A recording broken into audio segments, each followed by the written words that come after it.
Alright, welcome everyone to the 22nd edition of the Little Squid League, one of the most exciting events for all of low level. I am Nito, joined by my partner in crime, Sep. How are you doing today?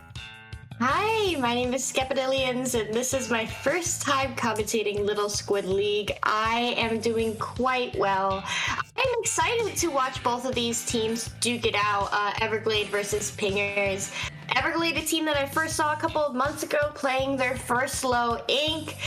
So sticking around, going through the trials of low level here. And Pingers, a new team that did just recently form, I believe within the past month, which actually has two of my former teammates on the roster. I was aware of one of them, but not the other. Just found out just a couple of seconds ago. So looking forward to seeing how they do. Absolutely. You're going to see some fresh faces here along with some familiar names, but all in all, we're about to see an exciting matchup to start the day. Group stage, you know, first, dang, I'm just stumbling over my words. I woke up from a nap 5 minutes ago, so like, but yeah, group stage is just as important as the next. You want to make sure you get as many wins as possible. Every single match counts. It's play all three. You want to make sure you get in as much as you can. Yeah, play all three in a group stage format. So those third matches, even if you end up going down the first two, those third are used for tiebreakers. So they are still significant in terms of calculating your overall win percentage. Looks like we have our map pool currently up on screen. We will be starting off with Rainmaker, Starfish, main stage, then going on to Tower Control, Sturgeon, Shipyard, and finally the classic Splatoon 2 competitive map, Splat Zone's Mecha Mart. If you're a tri-main like me, you're looking at Paradise in those last two maps. Starfish though, one of the most exciting Rainmaker Starfish is one of the most exciting map mode combinations, by the way. I think there's a huge opportunity for flanks there, which if you're a Slayer, you're definitely looking at those. You're looking at the both sides here. So it's gonna be exciting to see what both of these teams bring out, especially with us not having enough information on them, or at least not having, well, I mean, a team making their first Little Squid League debut. It's gonna be exciting to see what they pull out here. I do expect blasters on the side of Pingers. Smith bringing out his classic foil flings a roller. I do see him play that quite a bit. They are going to have significant popping power on the side of Pingers with all of those bombs. Absolutely, you're gonna see both teams. Oh, Pingers is gonna go straight for the Rainmaker. They've got a pick already, and it looks like they're gonna try to get another opening going around here. But keep training some bombs there, keep training picks as well. They popping armor. They've got one down on each side. They're getting a quick respawn. China Cat might be looking for a pickup here, and Dusty is able to pick up the Rainmaker. It's gonna be in a little bit of trouble due to the dualies. The dualies are gonna be able to take their teammate out, but the Neon's gonna be able to take both of them out, getting a double right there to end that push. Yeah, we did see that Everglade didn't quite have that right side street controlled before getting that Rainmaker out. Pingers is now pushing a little bit further towards that pillow. This just seemed to be the kind of push where they want the stall, but going two down does risk handing over control of mid to Everglade, which is a situation that you do want to avoid, given the control that Pingers does currently have over mid. Absolutely, and you're going to see them start pulling out some of their specials here. Pingers is now 3 down. They have the armor to look for, the hammer to look forward to, but that's going to be thrown away very quickly there, as Marine is going to start trying to make a push now. They gained the lead, but that push is going to see itself end very quickly there with Pingers defense proving to come in clutch right then and there.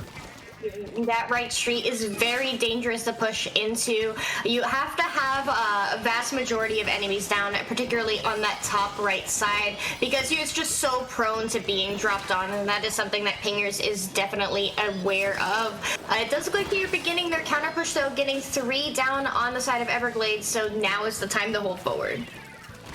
You started to notice there at the start of that push, they were waiting for Everglade to start coming in, waiting for Everglade to start making those mistakes, and that's exactly what got them closer to the lead, but unfortunately not enough So they're gonna start pulling out the bomb rush. They're trying to start clearing out the right.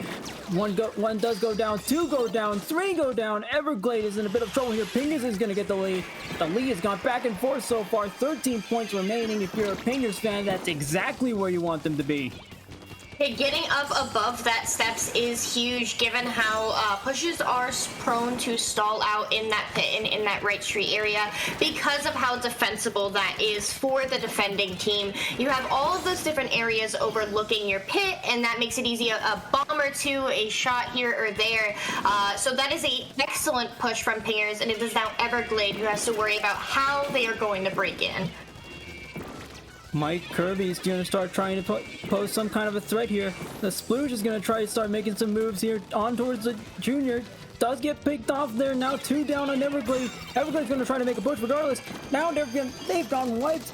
Pingers is going to start looking to respond very quickly here as they pick up the Rainmaker and start trying to get some more points on the board. And it's not just about getting points on the board at this stage of the game. It is simply about keeping that Rainmaker out of mid. By keeping the Rainmaker out of mid, you're constantly having Everglade on defense. That 96 is the last player to go down, though. This could be quite nasty for Everglade. We do see Charlie getting that all the way up to the Rainmaker pedestal with 2 points remaining. And it looks like they're going to finish it right off then and there.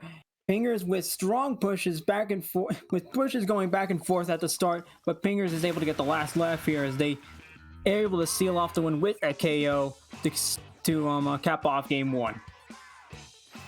Yeah, a strong one at that. I would add that these players on the side of Pingers, a little bit biased. Smith is a former teammate, are very, very experienced. Smith has 3 to 4 years of competitive experience, and knowing exactly what to do in terms of the coordination, the shot calling, where you want to be positioned, where you want to push. That is an advantage that Pingers has.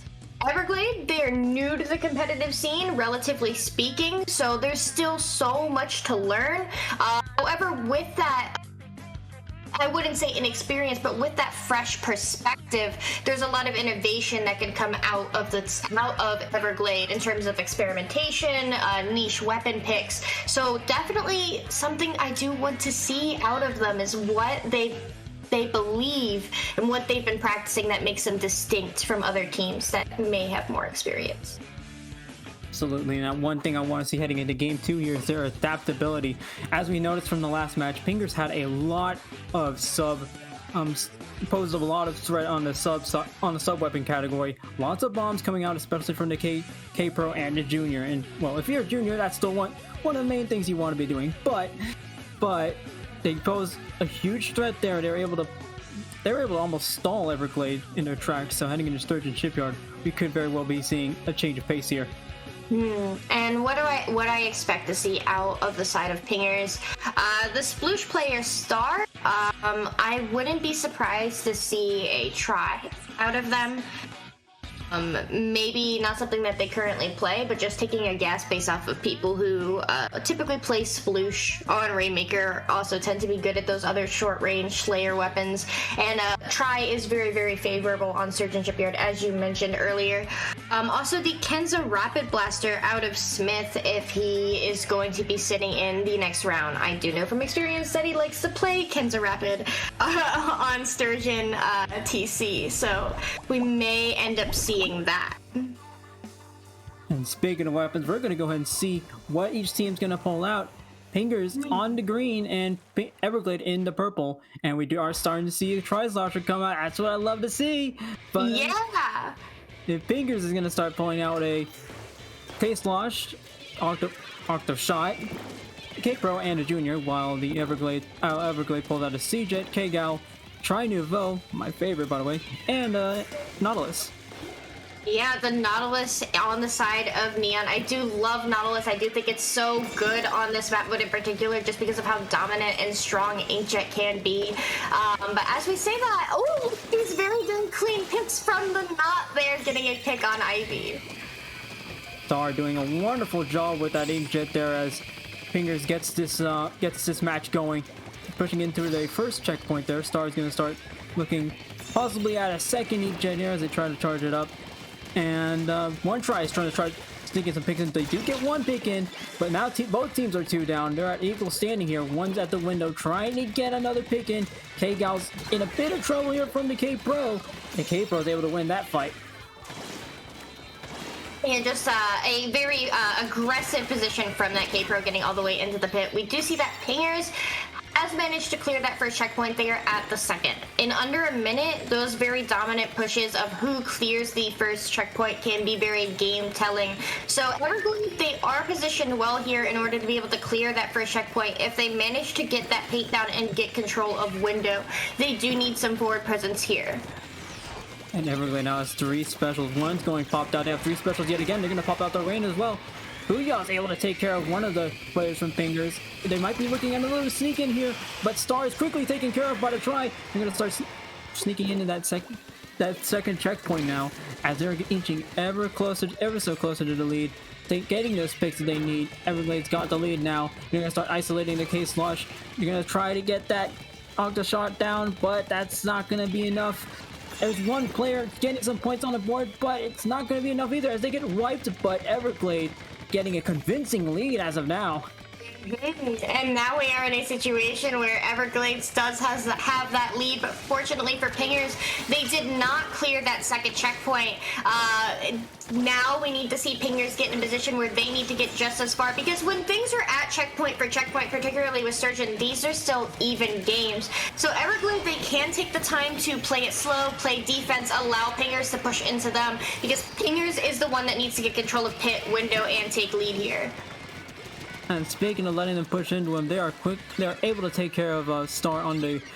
Actually, they're able to get a whole wipe as I say that. So great job by Everglade there on the defensive side, as they're going to start getting some paint down. Make sure to get that turf control in, because that's going to be very crucial here, especially on a lockout map like this. So now they've got a push going in as well. They want to make sure to keep the pressure on Pingers, but Everglade is going to start looking at another opportunity here to maybe increase their lead, and if not, still pose a threat towards Pingers.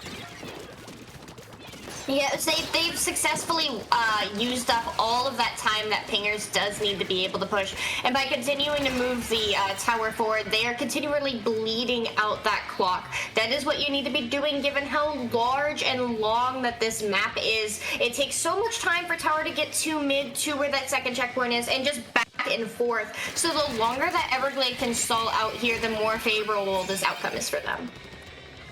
And as soon as to say that they're actually able to get 3 down on Pingers, they're looking at a possible push there, but Everglade's quickly able to shut down those plans. Everything's been doing a really great job on defense so far. Ivysaur able to get 2 down. They might be going in a triple here. They might be able to get a quad here. Going for the K-Slush. Oh, so close. Gets some weak. Someone might be able to take care of the K-Slush though. And K-Slush takes care of the K-Gal instead. And Smith now pushing forward through that left side, trying to keep the members of Everglade out of mid to allow their teammates to come back, getting a nice direct on that Jet player, and now holding that pit. That is very big for them, because now Everglade is wiped in the final 40 seconds of the game. This is huge for Pingers if they can set up well and hold strong positions in order to lock out the members of Everglade.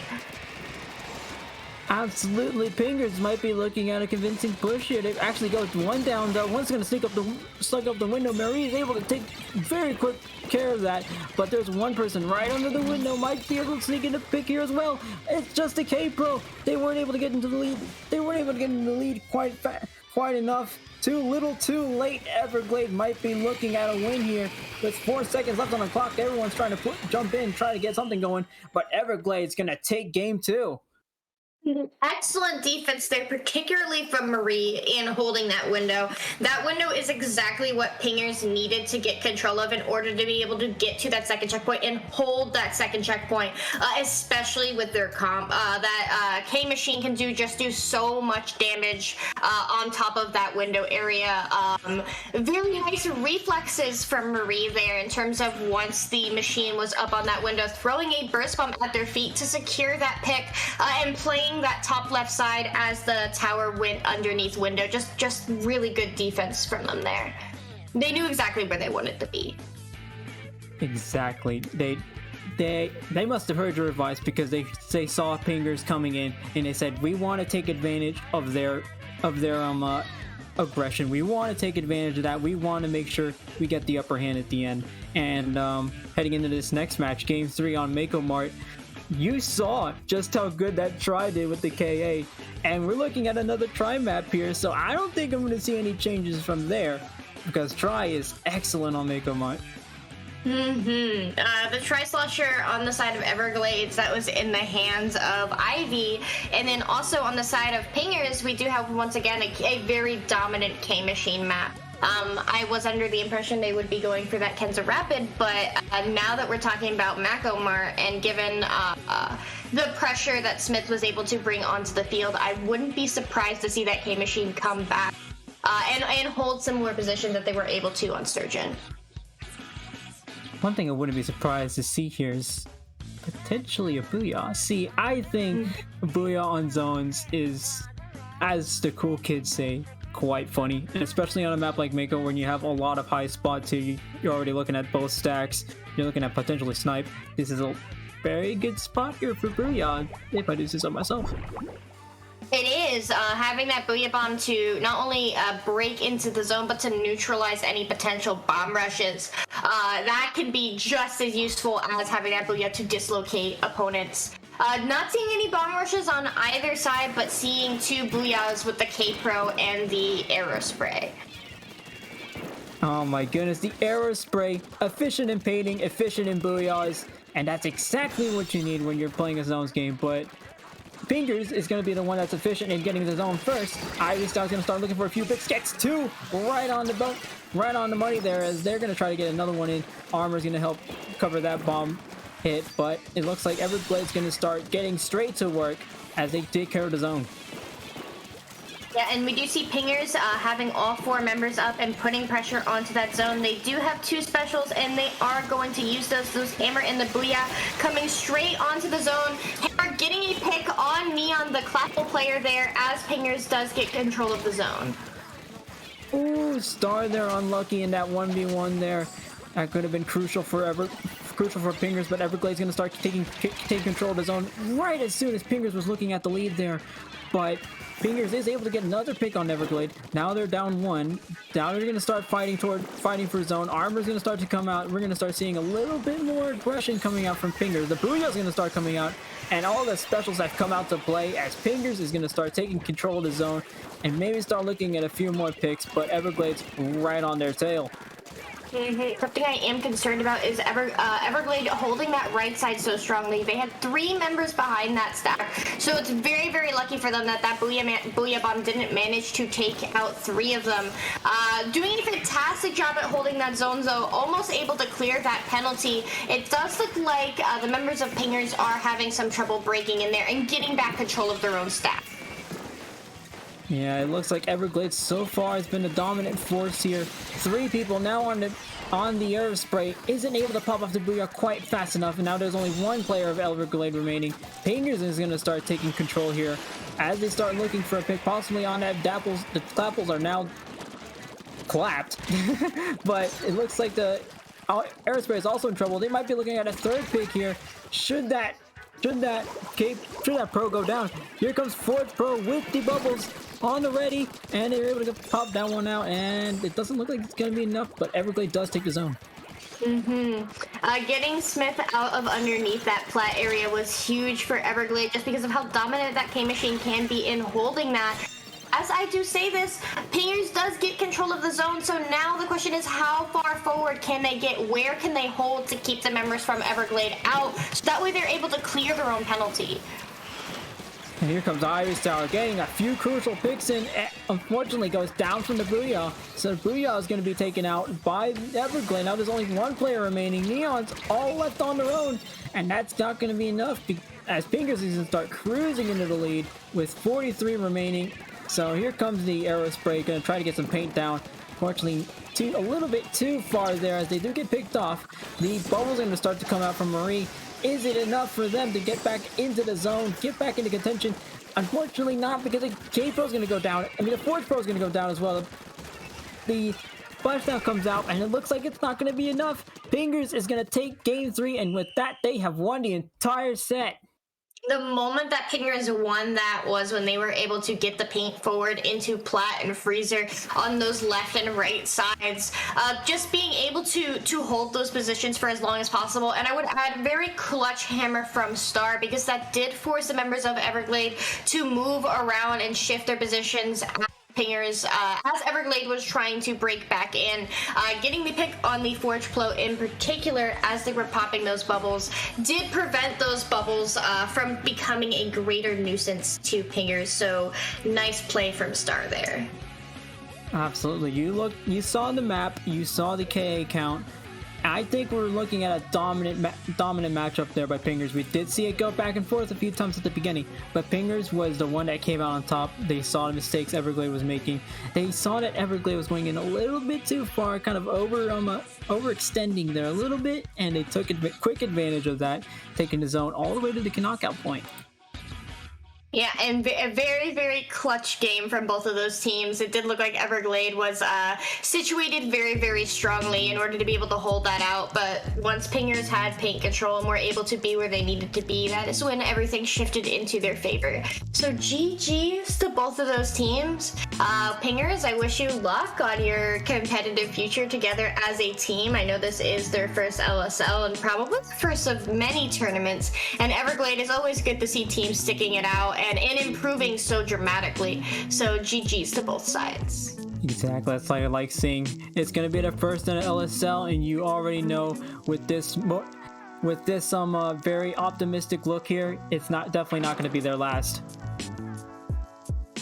So, as we look back at the little replays there, you're able to see as Pingers able to go for some really nice plays here. They see all that map control, and that's exactly where they capitalized here, keeping that map under control, keeping a bit of pressure on Everglade. So with that being, we're going to be heading into our break. Stick around, we got another great match to show once we come back. Don't change the channel just yet.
Hello, everyone, and welcome back to another round of group stage here in LSL 22.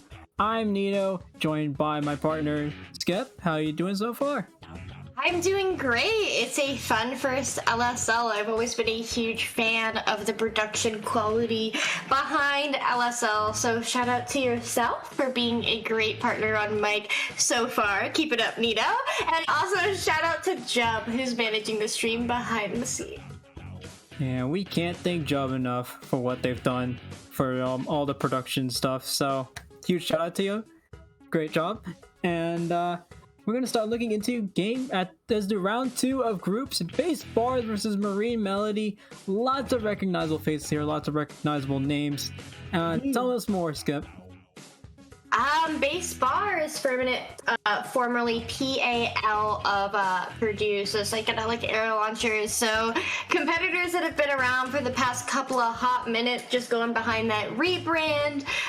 Looking forward to seeing them play. A huge fan of the collegiate esports scene. And then Marine Melody, frequent tournament competitors, very large roster as you can see on screen. Looking forward to seeing them play as well.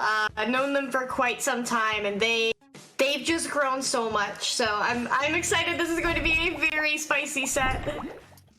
And speaking of spicy set, we're going to start heading into game 1 right now. Clam Blitz on Piranha Pit, one of my favorite map mode combinations, and we're going to see Base Bars in the yellow, Marine Melody in the blue, and Base Bars is going to be taking a page from their former top team, ITAP, taking out the tent with a Blob Deco Jr. and K-Pro to complement it, with Marine Melody pulling out the double zap and a knot and a squiffer.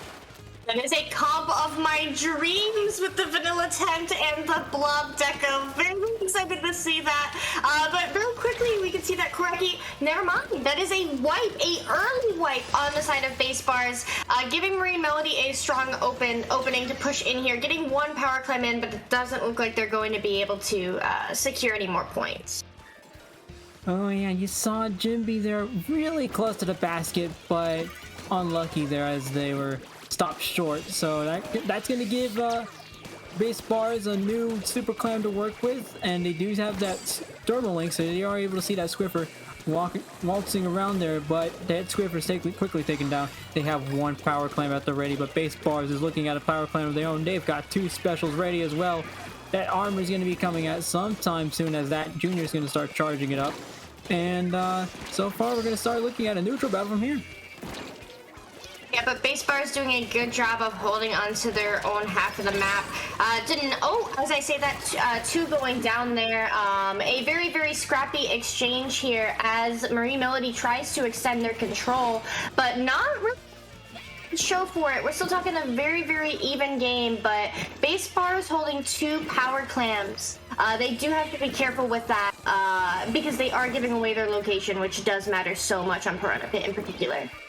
Yes, both teams doing a really good job of holding down each other's fort.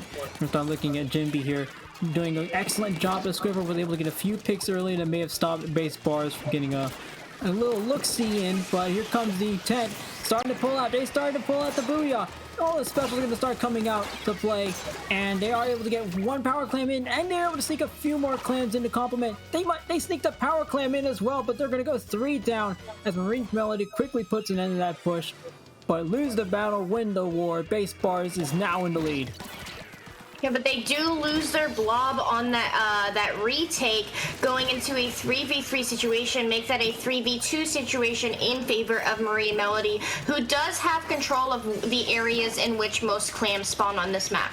Having those 2 power clams puts them very quickly in the same position that Base Bars was just in. However, Marine Melody does have that opposing fan, so being able to use that to swing in to push, this could be very hairy for Base Bars here. Speaking of very hairy, they're looking at three power clams ready from Marine Melody. They could be looking at another monumental push here. They do have missiles ready, and they do have everyone looking right down at the conveyor, so I expect those missiles to come out sometime soon. They're going to get some more specials on the board, hopefully, and Base Bars looks like they're all primed and ready as we see Most of them right near the basket, ready for that, waiting for that push to happen. That blob starting to do a lot of clearing out. That suction bomb launcher is going to start coming out as they start to hopefully get some more paint control in order to get Marine Melody a little bit away from that push. Yeah, it did look like Marine Melody was waiting for that special combination of the Inkjet armor missiles. However, in the time that it took for that to come around, they lost so much of their entry positions. We do see the Squiffer pushing up does get a pick, but now Marine Melody finds them in a situation where they are 2 down with very, very little control of those fans. Those fans yellow in favor of base bars, particularly with that blob being where they are in mid. Marine Melody needs to find a way to clear them out here. Yeah, so far we've been looking at a standstill offensively for Marine Melody, and they're starting to run out of time because we got 1 minute left on the, less than a minute left on the clock actually. So both teams looking for some kind of offensive push here, especially Marine Melody, but they have the armor coming out. Oh, they do get the zap picked off. They do go down. One goes down from each side, so now they're going to start looking at an even matchup here. The Jet starts to come out. The Zap's gonna start trying to sneak in a little bit, sneaks in a power clam, and he might try to start getting a few more power clams in, but looks like base bars has got their number right then and there with a great defense to stop that push. Not only a great defense, but now they have a pity clam in order to work with that not being down on the side of Marine Melody. The defense there between the blob and the tent to control such a narrow area as underneath basket, just very, very solid teamwork there from them. Marine Melody just sitting pretty. They do have a very large control of the areas around their own basket, but Lily here might be preparing for a jump with Epic. If they can get underneath that basket, that is huge for them. Getting the dunk there, they only need a couple of clams. Jimmy can be right underneath the basket. Does reach the pull. You're really taking game 1. Look at that. They're able to sneak in just enough clams to get that push jump start, and that was the offensive push they were looking for. That's the offense that they were missing all game, and you can't help but notice that they were struggling a bit at the beginning there, but they found it just in time to take game 1. What a push. Yeah, nothing like the overtime buzzer to get you in action in order to take the risks necessary to secure some points. Marine Melody was playing very, very safe, very defensively throughout that entire game, and while that made sense given the exchanges, I was surprised to see them play so heavily around their specials. They only, except for the final overtime push, they only pushed when they had 2 or more specials. And while that ordinarily is a great thing, when you're looking at the comp that base bars was bringing to the table, primarily being that tent and blob, there's just so much stalling power from them there. So while those specials may help you get an entrance, may help you begin something, there's still so much more that needs to be done in terms of clearing out particularly those 2 players.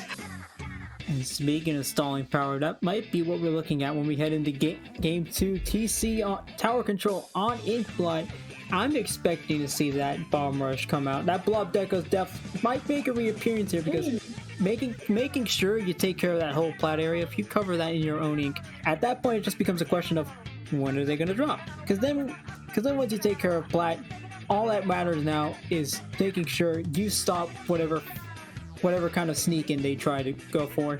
I, as the resident blob, TC Inkblot is actually my favorite competitively viable map mode combination. We don't talk about Rainmaker more, right? But I do think the vanilla kit is much more suited to Inkblot in particular. That bomb rush can be very useful on defense in terms of regaining control of your own plat and forcing your way back in with paint and with pressure. However, I think the Storm kit with the wall and the Storm is much more viable in terms of once you get onto bat, once you get onto plat, in terms of locking down an area. A vanilla blob on top of bats on Inkblot is just such a pain for anyone to deal with, and that allows because your team, just that one player holding that one position allows so much power to the rest of the team in terms of holding down plat and moving that tower forward. Because then they need to focus so much less on bats, which is where players are typically going to drop from on defense. It forces them it forces them to drop and take chip onto bats before jumping for that tower. So hopefully, fingers crossed, we do see some Vanilla Blob. And speaking of weapons, we're gonna start seeing the weapons come out. Unfortunately, we're not seeing that Vanilla Blob come out, but we are seeing a K-Luna flings a V-Jet and the Nap89 coming up from Base Bars. Marine Melody opting for the double zap yet again, the Knot and a Squeezer to complement that. Yeah, you know, I do dig this double zap comp coming out of Marine Melody. There's just so much paint there, but what is making me very happy is the Kenza Luna on the side of Base Bars. Oh my goodness, K-Luna, and I wish I saw it in comp more often. K-Luna is just such it's, you got the fizzies obviously, but you've also got a weapon that you can just sneak in and wreak havoc. As I start to say that, the fizzies is going to start coming out from Koreki, so that's going to cover up a lot of flat turf there, so good job on Koreki there as they start to get this push going. Koreki is exactly where I want a Kenza Luna to be, underneath that slick, just popping fizzies over onto plat, just keeping anyone from dropping.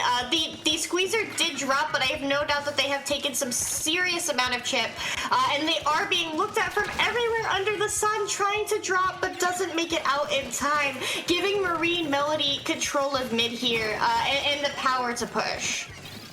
Alright, and it looks like Jimby's in a lot of trouble there as we got two people covering it up. Jimmy's going to opt to jump out as Outlaw's going to start taking control. Lily is going to start, looks in a bit of trouble as well, as he's going to start backing up as well. Marine Melody able to clear first checkpoint, which is quite crucial here, but unfortunately it's not exactly where you want to be in this first push, but you still got a lot of time to work with. Yeah, getting to that first checkpoint, Base Bars is working on clearing it. They do have 4 members up. Jimby coming in with those bubbles is precarious, but Base Bars does manage to clear that checkpoint. Now the question is, how are they going to get on top of bats here, given that that is being locked down so heavily by Marine Melody, and clear that second checkpoint? They do have 2 pairs of missiles online, but, okay, they cleared it. That's huge. And that's exactly where you want to be if you're Base Bars, because once you clear that second checkpoint, it just becomes a question of how fast can you cruise to the third. And just getting a free line towards the end of plat is exactly where you want to be in tower control Inkblot. So Marine Melody is going to be starting looking for a response here. They might be able to pick off the CJ, and they do, with 2 players going down for Base Bars. They might be looking at another one here, one right next to the right tree. And it's going to be the K-Luna all isolated and in trouble. Jimby, they're having to back off due to the Ink Storm, but it looks like they're going to start stalling that push, but they're going to start getting right back into it as Jimby gets back on the tower. And Jimby in those toxic mists, having to duck and weave, but very nice defensive bubbles there. Does get taken out by a fizzy bomb from Koreki, playing that backline Kluna, just chucking those fizzies from afar. You know, you have to deal with those fizzies from a distance, so the question is, do you rush down the Luna Blaster? But then you're rushing down a Luna Blaster, so not exactly, you know, just very, very solid and aware of their own power with that weapon, and spamming fizzies and spamming storms. Absolutely, and having to dodge a quick auto bomb there. I was about to use the term chicken, which anyone who isn't too familiar with comp would have been a little, but as I say that, all those chickens. Oh, they're gonna be familiar with that one. But as we start heading into checkpoint 3, they do get taken out by the bubble there, and they do have 1 player remaining that's gonna have to back up. So this is where Marine Melody needs to start looking at bank controls. Needs to start getting that map, because you see a lot of green on the turf, and that's exactly what they're doing here, starting to get some of that paint going. Jimby's looking for a push. Jimby's looking for maybe even a special possibly, and they do get that special gun. I even got 3 of them. Start sneaking in towards steps. They're gonna start popping those bubbles. Get the insta pop down. That's 1. Can they get another one? That's 3. Oh, Jimby. Now this is looking comfortable for Marine Melody. Getting a delayed quad there for, in favor of Marine Melody. That is huge because now they're at that second checkpoint and they've stalled so much special power. We do see the foil flings there. Plan B going in, trying to get some picks. Does feed for it. So now Marine Melody has cleared that checkpoint, barreling towards the third with only Koreki left standing. And you saw that movement there from Epic, a masterclass in how you work the tower. So great job there, but Base Bar is now looking at an overtime push here. Needs to get something going here. Marine Melody did a great job with special coordination there, and it's no doubt that if they get the special they need here, they're gonna see that same amount of coordination heading into Plat here. So Base Bar is looking for a few more picks. It's just VJet on the tower. VJet's in a lot of trouble, and that's gonna be it. Marine Melody has taken the entire set, winning game 2 against Base Bars. Yeah, the swarming of the tower in the end there. I did see the Nautilus drop in on top of Koreki, looking around, going for the picks, missiled, and then having to do a chip from the storm. But Aloe there just holding that out, going in, getting the picks that they needed to. Marine Melody everywhere they needed to be, and nowhere else on the defense in overtime there. Just good old-fashioned GG. And I know we're going to be talking about this well after the match. That was an Instapop masterclass we just saw. A triple heading into the lead. That is exactly what you want to do if you're a squeezer. Great job there from Jimby. Not only were the offensive bubbles, but there was attempts at defensive bubbles. It did unfortunately go out to Fizzy there from Koreki when they were spamming those Fizzies from on top of Bat. But they were trying to pop those defensively as they were moving up towards that second checkpoint.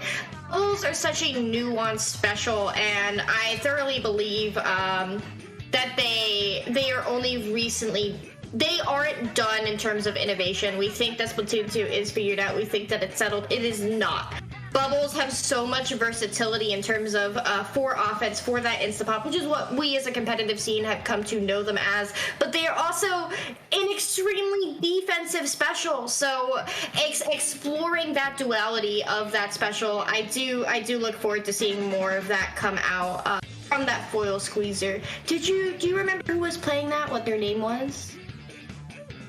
I think it may have been Jibby. Jibby, okay, yeah. Awesome. My teammate on Comet Blasters, I may be a little biased here. Just a tiny bit. But we're gonna head into game 3 now. Rainmaker on Snapper. Bubbles are gonna return. I'm just gonna call it right now. Bubbles are gonna return. It's so popular here that it's almost guaranteed. What do you think those bubbles would be used for? Oh, if you need any street pushes, Bubbles. If you need any pushes towards that little sneaky spot on the left, Bubbles. I think Bubbles are a very popular pick here at Snapper, and I'm not surprised, so I could very well see it return. You know, I wouldn't be surprised to see the blob return back on Base Bars, just because in terms of defending a street push, as you mentioned, the Bubbles down street, having that blob to just shoot down from pedestal straight on the street. It's an extremely defensive position for blob. Also the tents from Koreki in terms of brute forcing a street push, and you have the curling rush kit, which is just very, very useful on this map mode in particular. But the bubbles, I worry that those could be dangerous given that you might have a bomb rush and that could be used to kill a Rainmaker that's hiding within them. We do have Koreki with the bubble tent coming out, so we both win a little bit, Nito.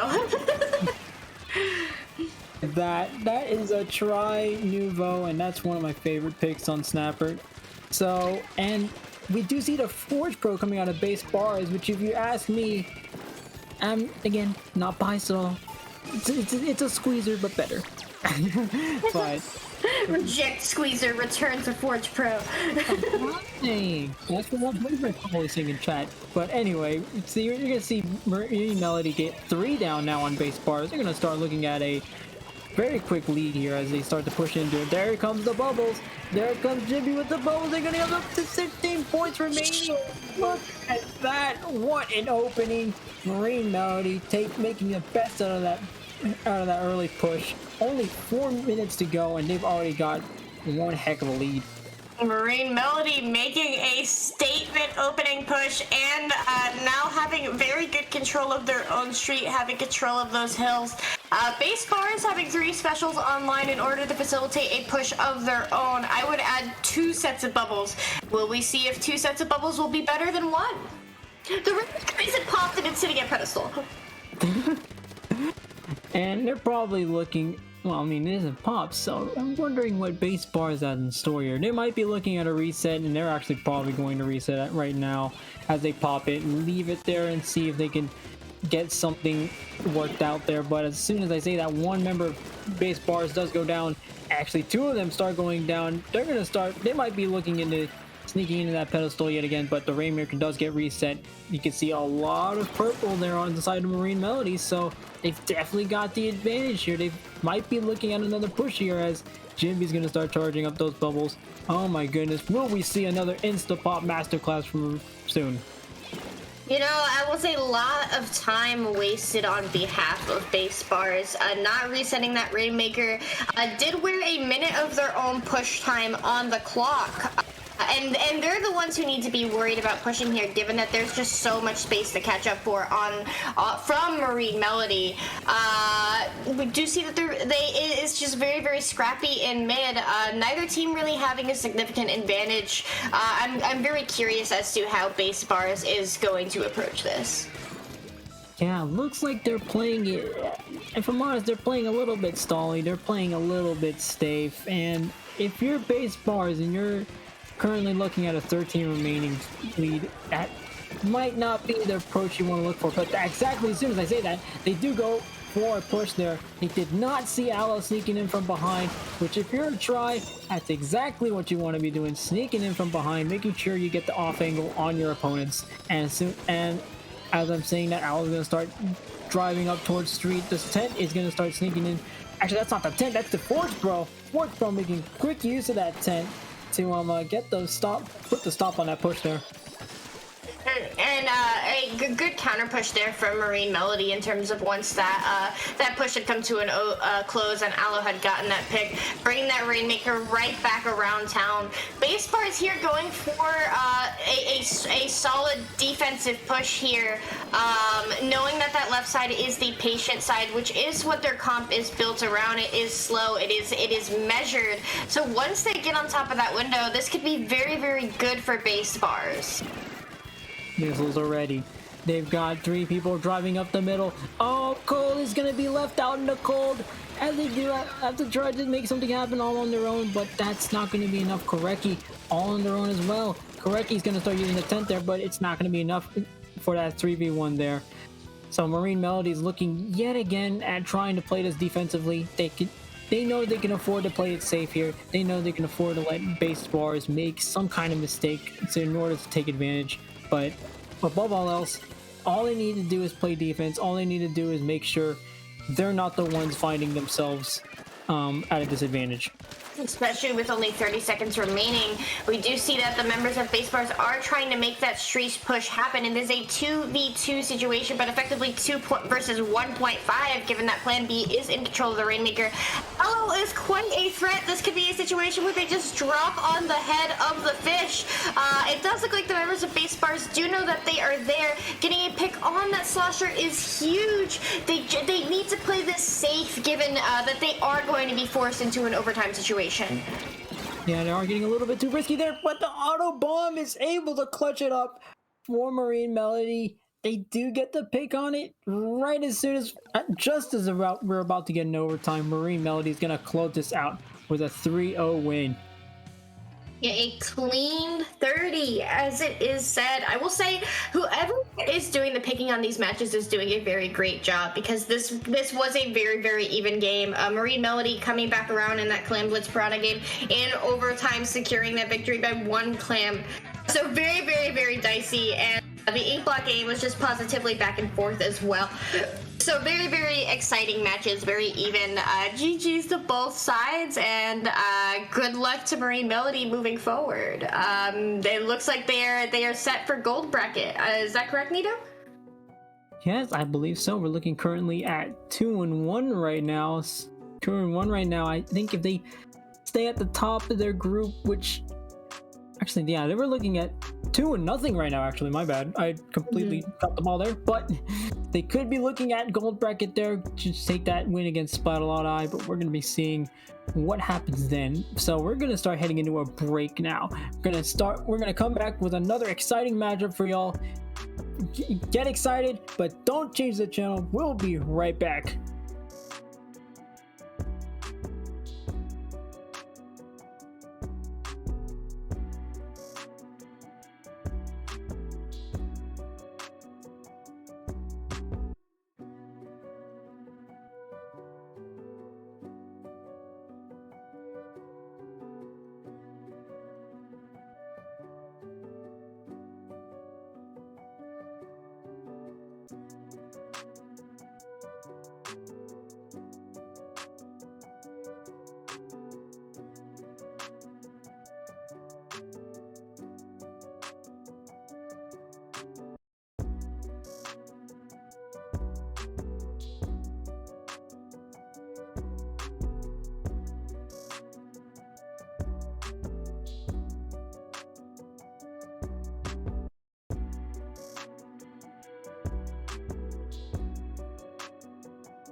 All right, welcome back to LSL 22. Another exciting matchup for us as we got... Okay, let me just warm myself up. I'm going to pronounce this right. First time. Oh my god. Sommerzeit Umstellung. I think. Umstellung. Close enough. I'll take it. And on the other side, we have Boston Squid Party. Both names we've seen before, and both of them have had great success here in LSL. As you can see at the bottom there, taking Sommerzeit taking 7th in LSL 21. Boston Squid Party going 2nd in silver bracket in last month's Little Squid League, and they also made a deep gamer bracket run last low ink. You know, I have a question. There was a member there named Italics, and I was just wondering why their name wasn't in italics. Come on, guys! Branding consistency. Let's go.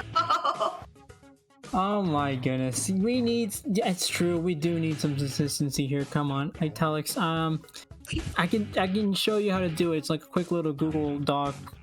Do a Google Doc shortcut and just a little Control I. You know. Oh my god. Let's get started talking about these maps. We will be starting on Splat Zone's Reef. A very common dual zone map. Moving forward to Clamblit's Pump Track, which is a catastrophe of a map mode. And, another one of my favorite maps, Tower Control Anchovy Games. Speaking of, we're gonna head into Game 1 Splat Zone on the Reef. We got Sommerzeit in the green and Boston Squid Party in the purple. So Sommerzeit coming out with the Sploosh 7, Zap Orange Zap, V-Try, and a K-Pro, while we got Boston Squid Party going with the Sea Hydra, the choice of many backlines, the Gray Zap, Try Nouveau, and a K-Shot. Lots of tries here. I am liking what I'm seeing. I do actively enjoy the Hydra pick. I would add that, like, Sommerzeit is all the way backed into their street and they still have control of zone. I'm very, very curious as to how that is happening. Charlie and Gren pushing up that right side. 3 members of Boston Squid Party now pushing from that right, now trying to deal with that hammer. They do get the pick on the hammer. They are popping those missiles, but still a lot of smoke and no fire on the side of Boston Squid Party in terms of regaining that cap. Yeah, and it looks like Boston Squid Party is having a bit of a hard time now trying to capture those zone, as they do go 2 down now. Actually, both teams are going to go 2 down now. Arson able to get the pick on Ned or Nino. So Boston Squid Party trying to look. Oh, there's a try snaking up from behind, and that's exactly what you want to see.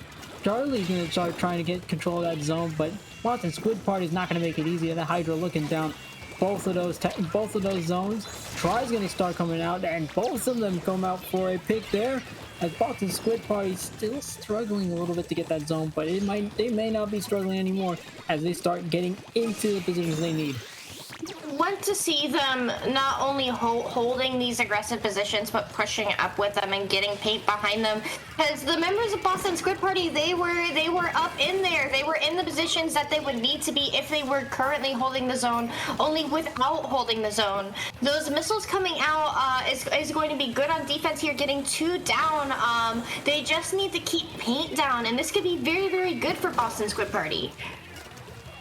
Yeah, speaking of which, they do get 3 down on Sommerzeit, so now that's exactly where they want to be, and they have 2 very aggressive weapons they can work with there on the zones. They do pop armor. Armor's gonna start popping now, and that's they're able to get 2 picks on Sommerzeit. Boston Squid Party looking at a very favorable position as they take care of the bridge. Is one of the most crucial parts to take control of in this map, and Boston Squid Party able to take the lead there. And as I said, there we go. Taking control of that bridge exactly where you want to be, and that's exactly the positions you want to be taking in this state. And we could be heading towards a KO here. The members of Boston Squid Party all where they need to be ideally, and having that paint down. Sherbert in that zone, definitely going to be able to keep the paint down here for a KO in favor of Boston Squid Party. Just the positioning that they had in that game was just very on point, very aggressive. They knew where they needed to be, and once they got control of objective, they did not let it go. Yeah. You can't help but notice they struggled a bit in the beginning, sure. But as soon as they came back into play, they did exactly what you want to be doing on a reef.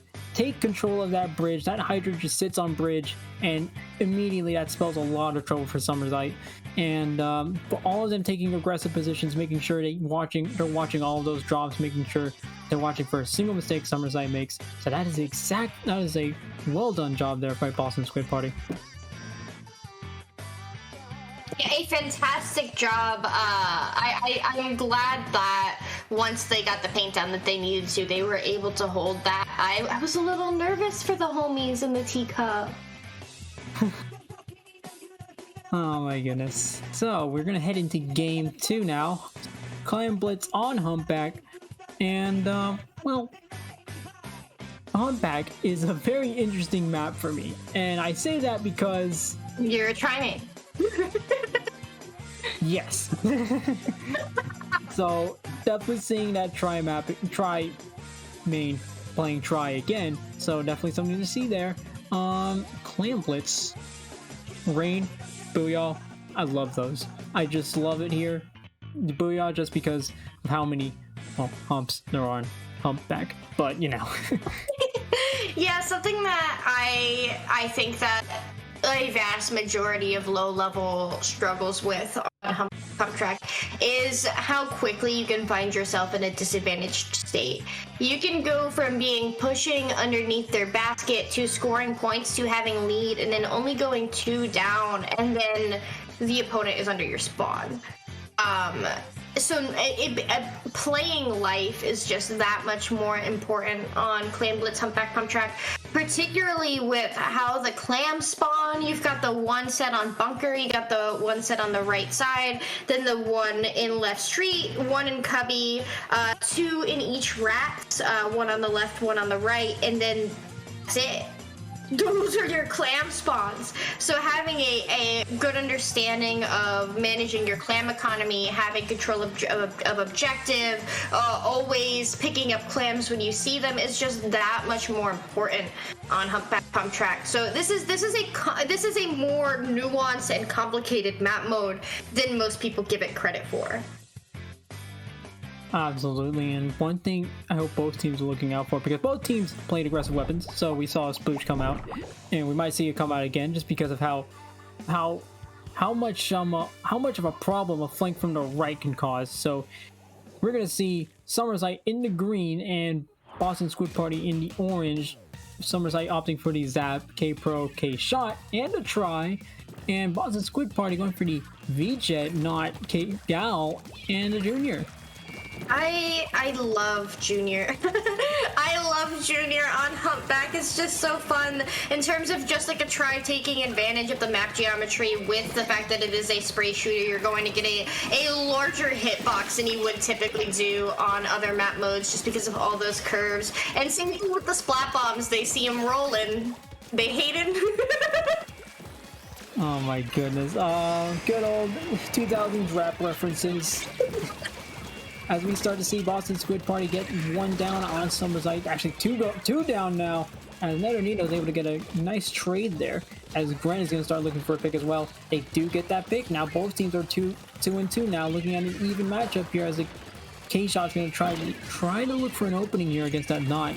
That Knot's going to be spelling big trouble, especially with that Inkjet on already. They do toss that clam back in order to save it, but the try is able to get another pick with the splat bomb, and it looks like we may be looking at a push from Sommerzeit here. Yeah, but they need to have the forward presence to be able to make that happen. That Booyah Bomb is going to delay this push a little bit, but I'm glad they are playing it safe because the members of Boston Squid Party are all grouped up right underneath that basket, now moving towards window. Finally, they have an opportunity as the members of Boston Squid Party do stretch themselves out. But the last thing you want to do is, very quickly, Sommerzeit has lost their advantage. They do have to start playing defense because Boston Squid Party, as I mentioned before, now has extreme control of everywhere that they need to be. Yeah, and I think that Zap there overextended just a little bit too much for my taste. Neternito's going to try to sneak up in from the back, try to take care of some Boston Squid Party members. Does get 1 down. Is able to get, actually they're able to get 2 down as a whole, but they're going to start sneaking a few more clams in. And that's going to be it. So Boston Squid Party looking at a very narrow lead here as Sommerzeit starts to take control by getting a little bit more paint on the board, but that K-Gal is going to spell trouble. Oh my goodness, and that's exactly what you want to do if you see a K-Gal on site, is that you just throw a bomb at that wall. They're going to probably be in the middle, but it's always good to try. So good job there as they do get the lead. Yeah, but now they are continuing to go for points with that basket open. Charlie going to make the wise decision to fall back and maintain space, because you could very quickly see how one team is under basket, they're getting the dunk, but they're going down for those points, and then the other team is under the basket and they're getting the dunk and they're going back down for points. This is the chaos of Clam Blitz Humpback. Boston Squid Party having 4 specials online. This could be a heavy hitter in their favor. And as soon as you say that, their Booyah does go down. They're not going to have that Booyah ready, but they do get one pick. Arson in a little bit of trouble there, a little bit under fire. Good pun there. Anyway, but they do get a pick on that knot, so Sommerzeit back into control here as they look for a little bit more control here. They are going to start charging up those specials, and they do pop off the in-store. The arm is going to pop off as well, and they might be looking at some sort of a push here. They do get the power clamp. They're going to start juggling it around, see if they can get it in. They do pop the Booyah, but they're not able to make too much of it, as they do see people sneaking in from the right that might be looking for a pick there. Dorian, I forgot who that was. That was the not from Boston Squid Party, but they do sneak in the power clamp. They might sneak in a few more clamps here, but unfortunately not enough. That's gonna Charlie meant to jump out there, but ended up jumping back to a teammate instead of out. So going to go down in that process. But someone's out there extending their lead just a little bit. That is good. There's a minute left, but Clam Blitz Humpback is just so incredibly volatile that if Boston Squid Party gets a dunk here, they could very quickly lose lead. Absolutely, and both teams, especially with Boston Squid Party here, you can't really afford to play it safe here. They do have a few clams ready. They do have the super clam at the basket ready, and they are starting to pop off a few more specials now, as they do have 2 specials as well. They do get a pick as well, so that might be spell disaster for Sommerzeit. They do get 2 picks, and Booyah is going to start coming out. This could be the push Boston Squid Party is looking for to seal off the game. They do have one person drop in that they're going to be taken care of. They're going to start sinking some clamps in. Rona is going to start dropping in some clamps. They are very close to the lead here. 13 seconds on the clock. Rona's going to try to sneak a few more in. Artis is going to sneak a few more in, but it might not be enough. Dory has to go a long way to make that push, and it might not be enough for them, as Sommerzeit's going to take it, and we're going to start going into overtime. Yeah, not actually. This is huge though, because letting that basket close, they just had just enough time for that basket to close, so they were guaranteed overtime. Given that Dory was currently holding that clam, had they scored a little bit differently, this might not have happened. But unfortunately, Dory is going to go down. They're not going to be able to get underneath that basket in time. So those extra 20 seconds allotted by overtime was just not enough to get under there. So game 2 going to Sommerzeit. And that's exactly what you want to be doing there in the defensive positions. You want to be, because you're very close, 2 points away from the lead there with that push. So great job by Sommerzeit stopping Sommerzeit, but great job by them making sure to get the stop there. So we're gonna be heading on to TC and Show. We might see the rain there, because rain is very fun when it comes to arcade. You just paint that up, and I think you've got at least one checkpoint down at least. So that's exactly what you want to be looking at here. Now my question for you is, are you popping Storm down arcade itself, or are you popping Storm down window from arcade? I'm a window person. Doozy and see I think down window is the way to go. You know, you hug that left side under behind that pillow to where you're just barely clipping the dead space off the edge of the map. You chuck that storm down window, and it's like, what you gonna do when I'm coming for your second checkpoint? Now that is a good argument, but let me just say this. Pain arcade. I'm a tri-main. I paint arcade. Shark. Profit. But popping storm. That's my question. I love arcade. That's my favorite. I guess that's a little different, given that like you're keeping your feet painted versus I'm popping up window and harassing the back line. And I mean, both of them pretty viable here, but apart from rain, I think we're going to see missiles, because tower control It's a missile favorite. It's a certified missile favorite. It's got the TM and everything. The trademark missile map. Yeah, I would agree with you on that one. For TC and Show, in particular, particularly around that first checkpoint, because like if your opponents have control of arcade, there's no way for you to get towards that first checkpoint other than booyah or missiles in order to be able to stall that out, other than flanking all the way around through office. And then dropping from that primary window area, and then going, and by then they've cleared first check. So unless you're preemptively flanking that way, that first checkpoint is over and done with. Absolutely. We're going to start our third matchup here, TC on Antro, and we do see the double zap comp coming out from Sommerzeit with the K-Gal and K-Shot and the V-Splash to complement it. Boston Squid Party opting for the K-Pro, Octoshot Jr., and the Tri-Nouveau. Shoutouts to our Storm enthusiasts. Yeah, I've been seeing a lot more double zap than I anticipated. I feel like it's the early metas of 2020 with these double zap comps and double missiles all add from Sommerzeit, so very, very current. And we're gonna see Jet coming out from Sommerzeit. They do get a pick, and with the auto bomb, great job there. So they're gonna start getting into work here, and they do get 2 down on Boston Squid Party. 1 is respawn. They are seeing quite a few people. Sherbert might be looking at a drop here of some sort. Actually, I didn't pick from someone on arcades, and they're going to be posing a very deep threat there to Trower. They are going to have to drop, and they might get a pick. They do get a pick. Nito's in a bit of trouble due to the try, but they do take care of the try. It's just the Jet to try to back off, try to get a few picks in, but that Jet is going to be under a lot of trouble once it starts dropping down. Actually, the Jet's down. Thank you, camera. Thank you, camera, for pointing that out for me. Yeah, this is very, very scrappy. Sommerzeit has yet to clear that first checkpoint despite their attempt to. So now Boston Squid Party is moving in a situation where Sommerzeit was on offense and now they have to play defense. That is a delayed 3 down as we do see Sherbert moving to take control of that arcade, seeing some familiar plays here, Nito. Oh my goodness, you do want to take care of that fan as soon as you can. As soon as you sneak into the fan, you want to see just exactly what I'm dropping into. When you're a try, you want to see, what am I going to drop into? Because I think that's exactly what Sherbert did. Look straight to the right, see exactly what someone down there right on the money. You just take care of them very quickly. But as soon as I say that push is going to come to an end. The Boston Squid Party is going to be forced to push back a little bit. Rona's going to start looking for a push for something of a pick here, but it's going to be pushed out by missiles. Sherbert having to back up as well. Sommerzeit's going to start hopefully to start moving up here, as they do need to clear that first checkpoint with half the game to go.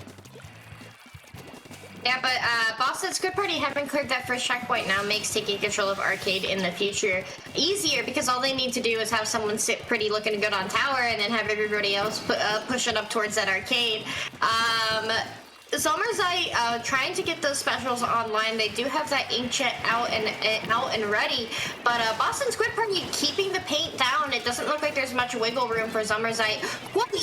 As I say that, they do get 2 down, so we may be seeing a very quick and furious counter push here. Great job by the chickens there from Sommerzeit, taking care of business there as they do get towards that checkpoint. Oh, Charlie might be looking at a third here. Charlie with the 3rd pick there. Second, third. Okay, I believe that is 3rd, but great job there by Charlie clearing it out, and they are getting ever so close to the lead. 52 points remaining. Just gonna stay on the tower a little bit more, and there it is. 49 points remaining. They do see 2 go down though, and they're gonna have to back up a little bit.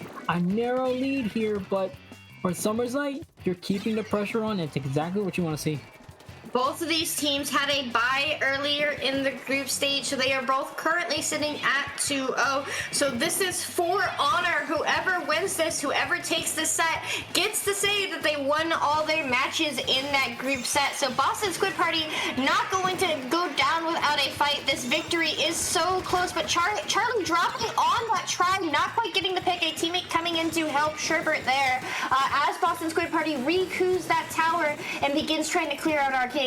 2 down for Sommerzeit. Both teams seeing a 2-down situation here.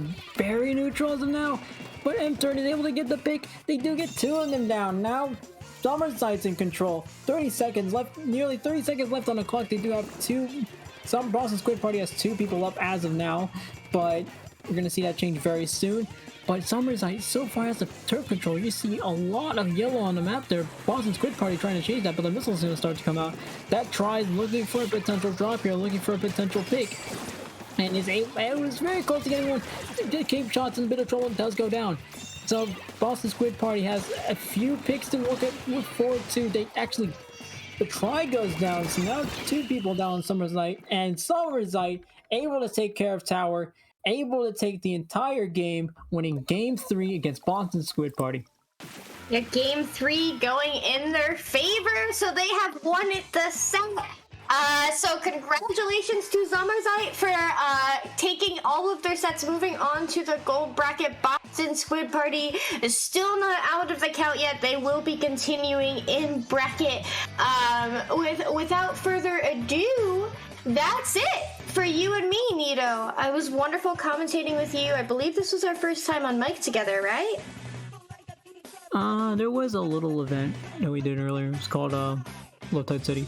No, I'm kidding. But yeah, I am crazy. We did commentate Low Tide together. I'm sorry, my brain is in a very different situation between when I'm behind my desk and behind the desk. You know what I mean? Yeah, definitely know it. It's a little different. It's a little different experience. A little different. So, with that being said, Skep, where do you think we can find you? I am on Twitter and Twitch at Squidalians, as has been seen on screen for the past several hot minutes. You can also find me pogging it up at Shine in 40 days in Boston with the Squids at the party. What about you, Nito? On Twitter, Nito Unused, Twitch, Nito Splat, and on AOL, probably not there because I haven't used AOL in so long. You just brought in the AOL dip. Oh my god. Well, with that, everyone, we are going to be switching commentators, so stay tuned because we are heading into bracket. Stay fresh, everyone.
Hello, everybody, and welcome back to Little Squid League 22. In this round, we've got DistInkt versus Rolling Squids, and this is DistInkt's LSL debut. And I am joined here by... I'm Joyan. Yeah, hi, it's been a while. But yeah, actually, like you said, DistInkt's being a debut for their own kind of group, but for Rolling Squids, they've been here for a while, actually, around also and Lowing. Absolutely, Rolling Squids has been around for a while, and it'll be exciting to see how far they can go into this top cut, or if DistInkt manages to do a pretty significant upset of a team that managed to get 9th in LSL 20. Yeah. Well, this is single elimination, right? Absolutely, this is best of 3. Oh, so yeah, this definitely can go anywhere from an upset from, well, an actual good showing for DistInkt, or Rolling Squids actually making a little bit of an upset. And we are going to start here on Zones Piranha Pit, a map that tends to have, that you definitely get to play around really interesting terrain, and you can make a lot of very interesting plays happen that differ a lot from a lot of other Zones maps, because it's just so much more... Open. Yeah, it's a lot more open, but it's also just so long that Ray actually can be very viable on it. Oh yeah, but just the main thing is you would have to be all the way at the user spot, just straight aim with the Stingray, so you can just have double pin. I think with this Stingray, you can actually pin the floor if, because of the way. But mainly you will see a lot of bomb spam, and definitely from Rolling Squids, you might see more of a Nahus and Sniper combo. So there's gonna be a lot of pain there, like with a bomb rush. Maybe. Yeah, absolutely. But like I was saying, we could actually see the Ray Charger come out because it can be so strong on parts of this map. And here we are going into this match, round 1 of Top Cut for LSL 22, DistInkt versus Rolling Squids. And we are seeing a 96 scout come out, always something fun to see. And we are seeing a bamboo out of Rolling Squids, which is always fantastic. I love seeing bamboos. Looking at this, it looks like the Vulcan is going to go for a double mystical, but for DistInkt, they're going more or less an aggro advantage. It's mostly they're going with a Void with Ninja Squid most likely on. 96 can definitely go great in RNG aim if they actually do get it. And yeah, otherwise they seem like a more aggressive heavy comp. But for right now, it looks like Rolling Squid is having combat of his own, but with the flash going down, that's not going to help a lot. And that is 2 down on the sides of Rolling Squids. They're going to have to do what they can to try and survive here. They don't necessarily want to keep trying to make these zone holds happen, as the bamboo is forced to slowly back up onto that sponge. And we are seeing them trying to push in through left as the roller manages to get an incredible pick on 2 people at once. The bamboo and Junior both going down, eliminating very valuable specials, forcing them to have to take way longer to come in as the Mini and the Splash are just stuck waiting. Yeah, the main special, you can actually, where are they right now? It's a big question because they might just be paying for their own specials, and actually we can see they are actually just paying for their own specials. That we see the armor and the essentials coming out for one guys to have it come in on advantage, but we see that actually the sniper and the 96 is taking good safety of the zone. They stalled it up a little bit, but now that one's gonna have the zone. Absolutely. That was a really incredible use of specials there by Rolling Squids, doing a great job not panicking in that situation, regaining composure, and doing what they needed to do to get back into this zone. The bamboo here is watching, keeping an eye on the other team's charger, trying to just maintain space as the roller tries to get a pick using that splash and doesn't quite find it. Does manage to neutral zone, but not for long, as the Splash and Junior are paired up here on the right, keeping an eye on that right ramp as the Mini is forced to rotate over to the left zone. Interesting to see minis from both teams, not something you see very often. Yeah, it's actually somehow coming back, but it's actually pretty good it's coming back. Something for this map as well, because it does have a pretty fast fire rate and the missiles too, but it's seeing that it seems like Rolling Squids is having a better advantage with the Mini, and also as well with everyone else, because they actually found a way to crack through the bowler and the sniper, as we saw a little bit earlier, and now that they mostly will get the lead from this. Archer managing to get a pick on the Splash there as Bamboo is just watching this drop, able to get the Mini. It is just the gal up for DistInkt now, as Rolling Squids is able to take a ton of map control, able to just pretty much go wherever they want for a second. They have not a ton of space to paint for specials though, so they won't have a ton of those to defend this, although they will have armor at the ready. And the Bamboo's just waiting, looking for a good pick here. The roller on the other team is looking for a good time to drop. Not quite able to find it yet, though. The Splash does go down. The Mini from DistInkt looking for a way to push in here against the other Mini, who is paired up with, I believe, They do manage to find a pick on that junior. Mini manages to get 2. Really great job there from them, as the Mini is just pushing into this zone. Sadly, does go down to the Charger, and Rolling Squids is just going to try and probably hold neutral here. They don't need to overextend. They have a good lead, and with this map, you really can just hold one zone for an exceptionally long amount of time. Bomb Rush coming out here from the splash. That was a pretty good snapshot by the way, Platoon. While that was all happening, that was a pretty good snapshot. But otherwise, yeah, it looks like for Squid, they don't really need to go up. They just need to play defense on the zone. But for right now, for DistInkt, they mostly just need to find a way to coordinate specials on that. Because for right now, even though they're getting 2 downs each time, they're always getting counted by Squid. And okay, Yum, that's a good snipe with the bamboo. It absolutely was. The Bamboo's been doing an excellent job of getting picks where they know they can get them, and doing a great job of knowing when players have taken even that 0.1 bit of damage they need, because I've, out of memory from the opening screen, we did see the Bamboo with 3 mains of MPU, which typically means an MPU build. We have armor ready on the side of Rolling Squids to try and move in with, but the roller from DistInkt has special ready, and as the armor comes out, splashdown coming out. They're trying to hold this zone. They might not be able to, as the junior is forcing them back. It's pretty good. It was pretty good time for Squids to actually put in for the special, but for right now, it looks like it's actually worth it. Actually do coordinate to the middle and actually weaken zone. Absolutely. And with and that's it as well. The penalty for the side of this thing, if they don't get the special and go in, they most will just panic and that'll be it. The Bamboo doing a great job holding this right area, forced to back off after being solo missiled. Mini pushing in, taking advantage of the space the missiles created. Splash responding to probably the Bamboo's call out that stuff is pushing them. Bamboo does sadly go down, so does the Mini. It is just the splash up, and they jump out, making a good choice, especially with how close they were to that bomb rush. And they just need to cap a zone and hold it. Ideally, they cap both, but they don't even need to do that. That's one of the wild things about 2-zone maps. Charger trying to find picks here, not quite able to yet. Armor coming out, making the Charger's job way harder. Bomb rush coming out here as the Mini has missiles ready, forcing everyone to scatter. The Mini does go down, but they have the zones neutral, and they just need to stall this. Junior doing a great job being a nuisance. But DistInkt manages to recap the zones, resetting that timer. And this should be game to DistInkt. I don't think Rolling Squids has time to get back in here. Although this Bamboo is choosing to prove me wrong. Okay, you. Let's go, Yumi. Let's go. Was an incredible, essentially quad out of Yumi. They had some help on that last one, but I'm willing to call it a quad for them. That was definitely a quad for you, even though the last one assists. But during that whole time, you were focusing on both of the zones, Tiger actually was trying the best, like getting 2 splashdowns in the last overtime, trying to sacrifice on the zone.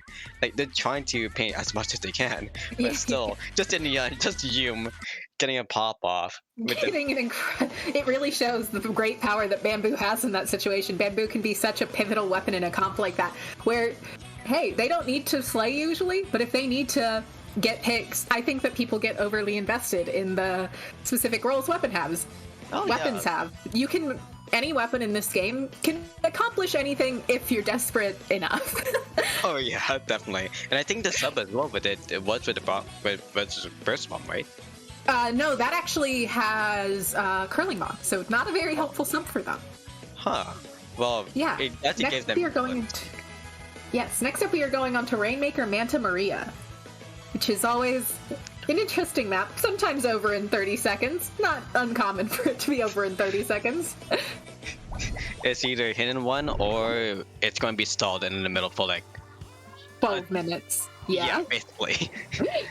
Yeah, and we are seeing a Kensa Mini coming out from Mouge there, which is always something I love to see. We are seeing the Explo coming out from Rolling Squids, which is not a pick I'd expect on this map, but I'm excited to see how it goes. Really interesting comps out of both teams. I, of course, love seeing the Junior from DistInkt. Always a personal thing for me. And we are seeing them just battling for control of mid here. Yeah, it definitely seems like for DistInkt to change to be more of a...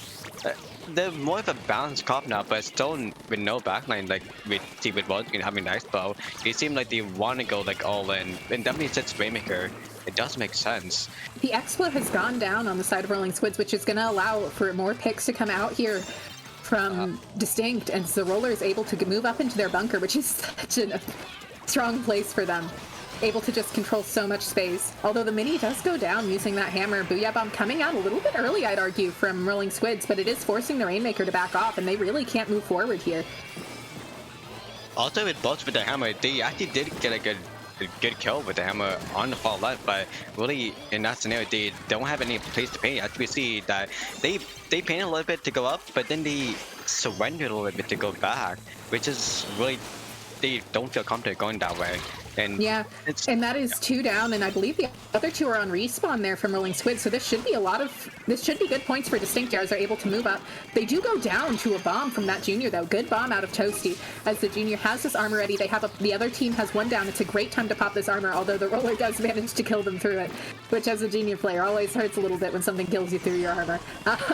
Oh yeah, definitely. And honestly, it's unfortunate that when they can always pop in, you have 1 down. It's really unfortunate if you don't know when to pop or not. But as of right now, we see that okay, that's a drop off. That's a fall off jump from Fuji.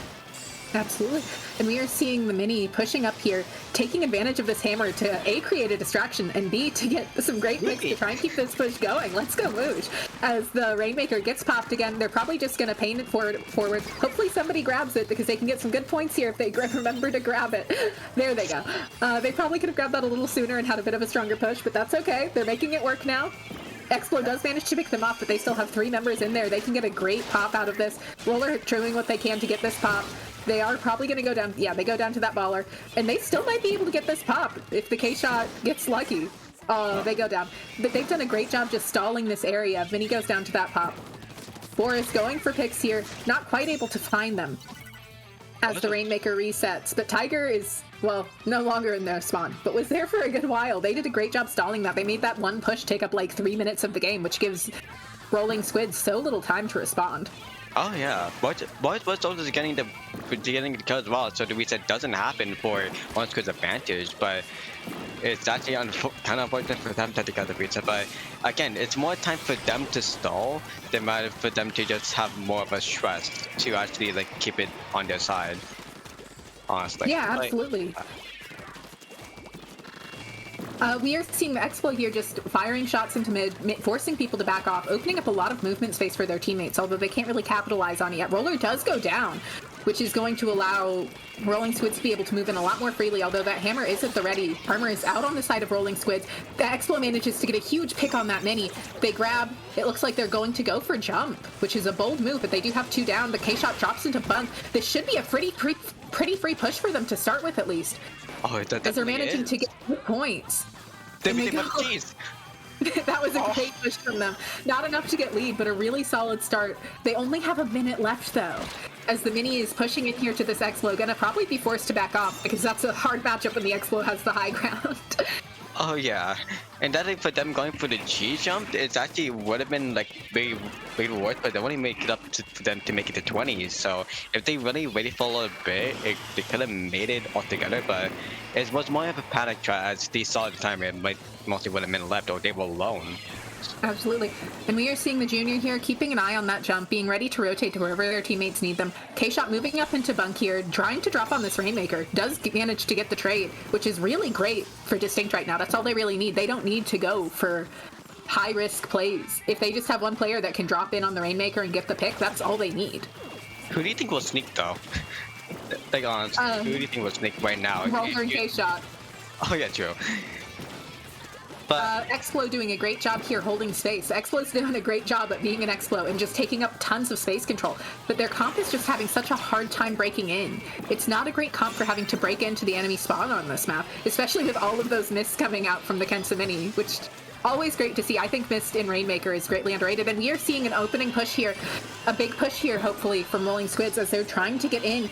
Mini has that hammer ready, but the roller has gone down. They're able to get into this spot. The hammer coming out. They managed to take the hammer down. And the K-Shot is on those grates, and the Rainmaker is just trying to find a way past them. Able to get the pick. They're trying to drop. They managed to. But will they be able to get past that roller? Not quite, as the Mini manages to get the flank on them. The Mini was able to get the flank, but at the same time, the Tiger actually was able to do a bomb as well, so it would have been a double death either way. But in that scenario, they got a lot of good paint. They got a lot of good pushes. If they just went for it, I think they would have actually got the lead there. But they would just wait. It's a hard lead to get on this map, especially when the Mini had mist in front of them the whole time. It makes it very hard to do anything very quickly. Yeah, true. Just a little bit of maneuvering would have been a little bit of a thought there, but honestly, if Absolutely. you want to play it safe, yeah, it makes more sense. You want to play it safe. And next up, we're going to TC Mako Mark, which I really am excited to see what both teams pull out on this map, because they've pulled out interesting weapons so far. I don't think we'll see the Kensa Mini come back here. I don't think that Hammer is as important or Mist is as important on Mako, but we'll probably see their Mini come back because they've been on Mini both games. Anything you're expecting to see? Honestly, for Megamod though, I think we would see the Disruptor, seeing the Documents coming back because of the checkpoints. Remember, so that will actually give them a lot of like choke maneuver for actually to get more kills, or even decide to get them to get off tower. So mostly for that second checkpoint, yeah, we're going to see a lot of waiting there if they have Doctor Mist. Either otherwise, yeah, mostly we will see hopefully the Bamboo going back. I would love to see that Bamboo come back. Yeah, I did think about it as well. That has a bomb rush too with Doctor Mist, doesn't it? It does. They were not playing that one, but yes, there is the Toxic Mist Burst Bomb Rush Bamboo, which I am personally a fan of. It would be crazy, but that might be a good thought in this map. But it could be, yeah. PC Mako, definitely a map where missiles are pretty rewarded, just because there's not any cover really on this map. It's pretty open. Makes missiles a pain to deal with, especially with all the walls. And we are seeing a Bucket come out, which I love to see on this map. And we are seeing Toasty switching to that tried and true Firefin Charger and a Nautilus coming out. So that'll be a lot of aggressive pressure, along with just if you move wrong, you get sniped. That's the threat that Chargers put out there. Oh yeah, so we might see a lot of trades between both Charger, but we do see a difference between DistInkt and Squid, that one has the Bomb Rush and one has the Stingray. And also pairing up with Missile and the Splash, and that's definitely seems like an old comp, but seems like a really good comp for the side of DistInkt. But for Squid, we see more of a comp that we would see these days, but with the knob. But honestly, it honestly could go either way. And that is 3 down on the side of DistInkt as the Rolling Squids is able to move up and take space here. I will say, I'm sure the roller player on DistInkt is pretty happy to be on this map. It tends to be a map that roller players generally like. We are seeing the Bomb Rush coming out here from Yumi, taking up a ton of space control, able to really just say, hey, can you not push me from that way? I'd prefer to continue being on the tower. They're able to get through that first checkpoint, which is always great. DistInkt's Charger forced to back off with the Ray coming out. With the missiles coming out. Yeah, and also with both Darwin's timing, it's actually pretty perfect too. And the way coming out, but not really attacking anyone because of everyone having armor. Absolutely, and the Junior does go down there as Yumi pushes back up onto this left block, you taking advantage of that they have that wall, and they can stay here if they want to. Although the roller is doing a great job sharking and waiting for them to move. Not quite able to find the pick. When we're seeing people pinging, hey, there's a roller here, and they manage to take him out. As the Charger is forced to jump back, and that is just Toasty left in mid on the side of Rolling Squids. Yeah, so we see for right now that DistInkt will be able to have pretty much a pretty good push, but we see that actually for Rolling Squids, they are actually gathering touches first and going up for attack there, but we see that ends up going down, so no armor will be going to the side of Rolling Squids, but I think they are having the wall down, so there's not going to be any kind of accuracy, but we might see the slots getting doubled here, but as of right now, it seems like it's going to be a flop, and for right now, DistInkt will be surrendering a little bit for the tower, but just to play it safe, as we see the missile actually coming out, and Rolling Squids actually having a loose of paint. Charger getting a great pick on the roller there. Zap does go down before getting armor out again. Charger going down to the Ray, but they don't. But Rolling Squids doesn't have DistInkt doesn't have the tower, so they're not able to capitalize on that quite as much as they could have. They still haven't managed to get through that first checkpoint. They're trying, but they have not quite managed to. I will point out something here, that Rolling Squids does have 3 suction bombs, which makes it so hard to push, but that's a really great timed missiles there out of DistInkt, allowing them to really force people to move into inopportune positions, allowing Tiger to get a great pick on that Zap. As the Nautilus here is one of the last up, trying to find a pick, and not quite able to find some, which is awesome, but they've already pushed to 30, allowing DistInkt to take so much control. As oh my armor break forces the Junior off the map. But yeah, during the whole time, they actually did get a lead and actually pushed it based off by 25, so that's actually really strong push that he did for this thing. And honestly, definitely because Wallace was getting one of the great picks out there, and the Stalker too, and the Sniper as well. And just really with the Junior staying on tower, they just had the good synergy to push it up, basically making Wallace Squids uncapable to really do what they want to do. They were waiting for specialty actually planning up really well, but it seemed like we are seeing the Nautilus popping Inkjet here, pushing up, as this push is going pretty well here for Rolling Squids. They did a great job building specials, and now they're trying to get in. They're able to get close. They're able to get through that checkpoint, which is huge for them. That is a full wipe onto them, but that checkpoint is huge. Now both teams just have the final checkpoint up. This is a very even match right now. It was the flip of the coin that we just saw, but it didn't fully flip. I just see that they were off by 10. But it looks like DistInkt was actually really comfortable now against them. And they just know what to do and know who to fight right now. But the junior actually going out a little bit out of position and actually falling for one of the people on Rolling Squid. But right now it's still equal, like you said. No. And we are seeing the Slosher here just doing what they can to stay alive, trying to find picks while they do it. Not quite able to, pushing this Charger, but the Charger has armor and that wall, but they do manage to get the Charger. Although the K-Shot manages to trade them. That is 2 down on the side of DistInkt, as Rolling Squids is going to try one last time to make a push here. They just need to get to 22, to 21, which on this map is very doable. Inkjet coming out here from the Nautilus, applying a lot of pressure. Nautilus is probably going to keep watching this left side along with the K-Shot. And they need some more pressure on right to try and keep everybody off. They might be able to lead here. It's just a couple points. Oh, Tiger. Tiger, it is just the Nautilus up, and they are nowhere near the tower. And that is probably going to be game to DistInkt as the Nautilus goes down. Yeah, that's actually it. But Mooj actually being the last kill in the tower.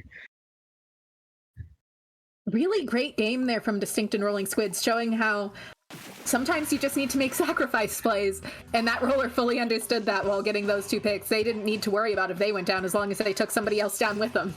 Oh yeah, definitely. We said that's the thing that Ozzy did for the higher type rewards and kill players. It's honestly, we might want to see a little bit more bombs from them.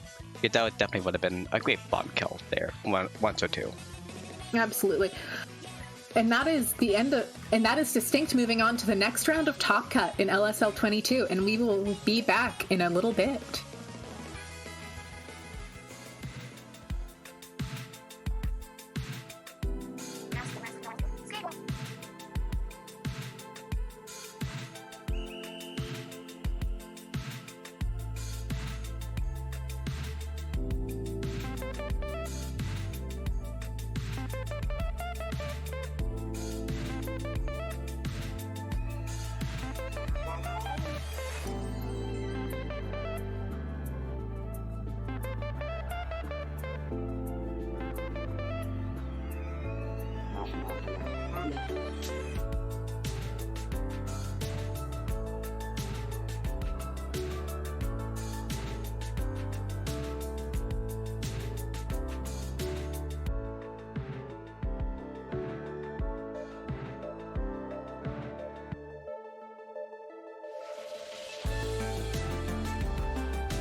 back to Little Squid League 22. We are in round 2 of Top Cut here with Splatalot Gambit versus Pingers.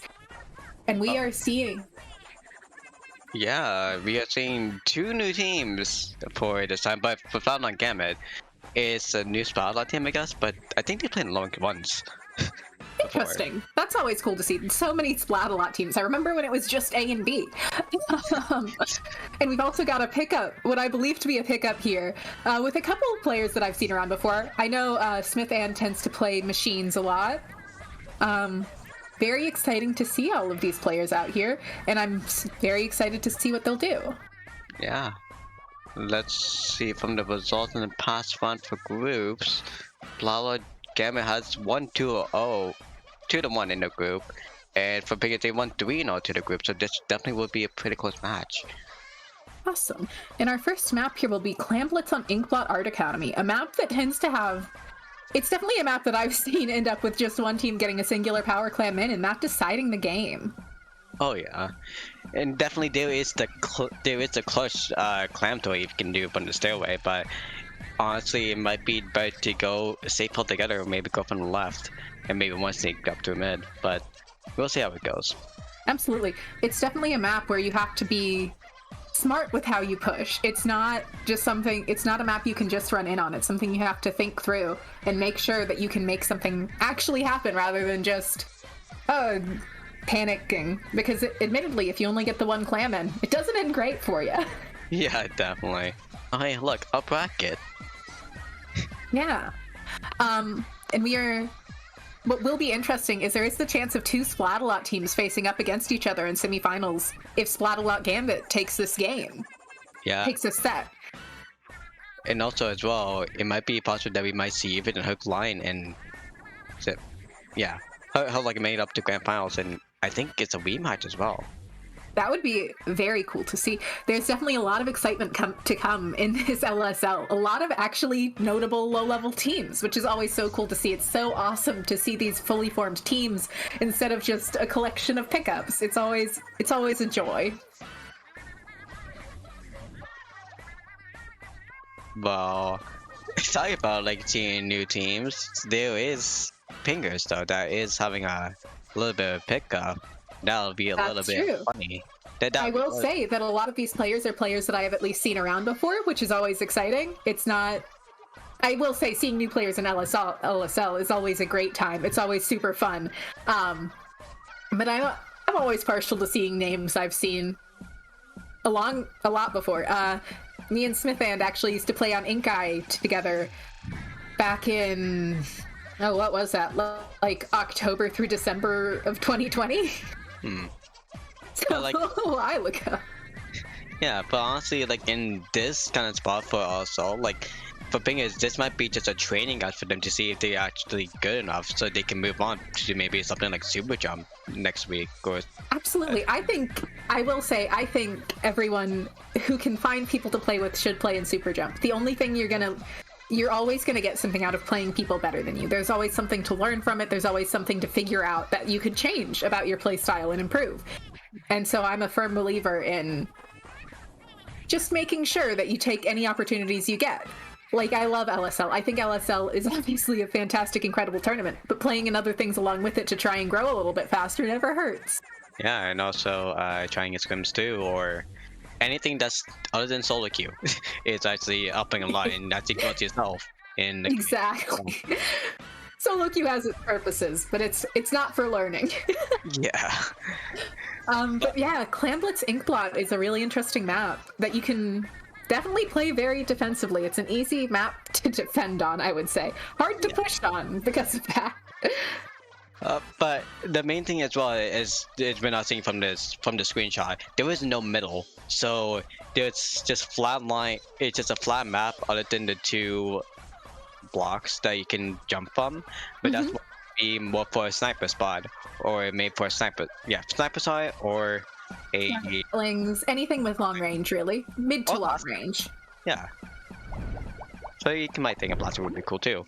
Yeah, we actually could see a Kensa Rapid come out. I know that Smith Hand plays that, so that's always fun to see. And we are getting into this game here with Splatalot Gambit versus Pingers in round 2 of LSL 22 Top Cut. Okay, wait, a brush and a Tetris together? And a K Junior? What is this analogy? So Splatalot G's comp is going to be extremely aggressive. I do believe that Hydra's running what is referred to as the hybrid build, which will have armor break along with that QR. We are seeing this orange sap here on the side of Pingers, painting for these missiles. Keishin coming out from Pingers, also always a cool weapon to see. So is the K-Pro.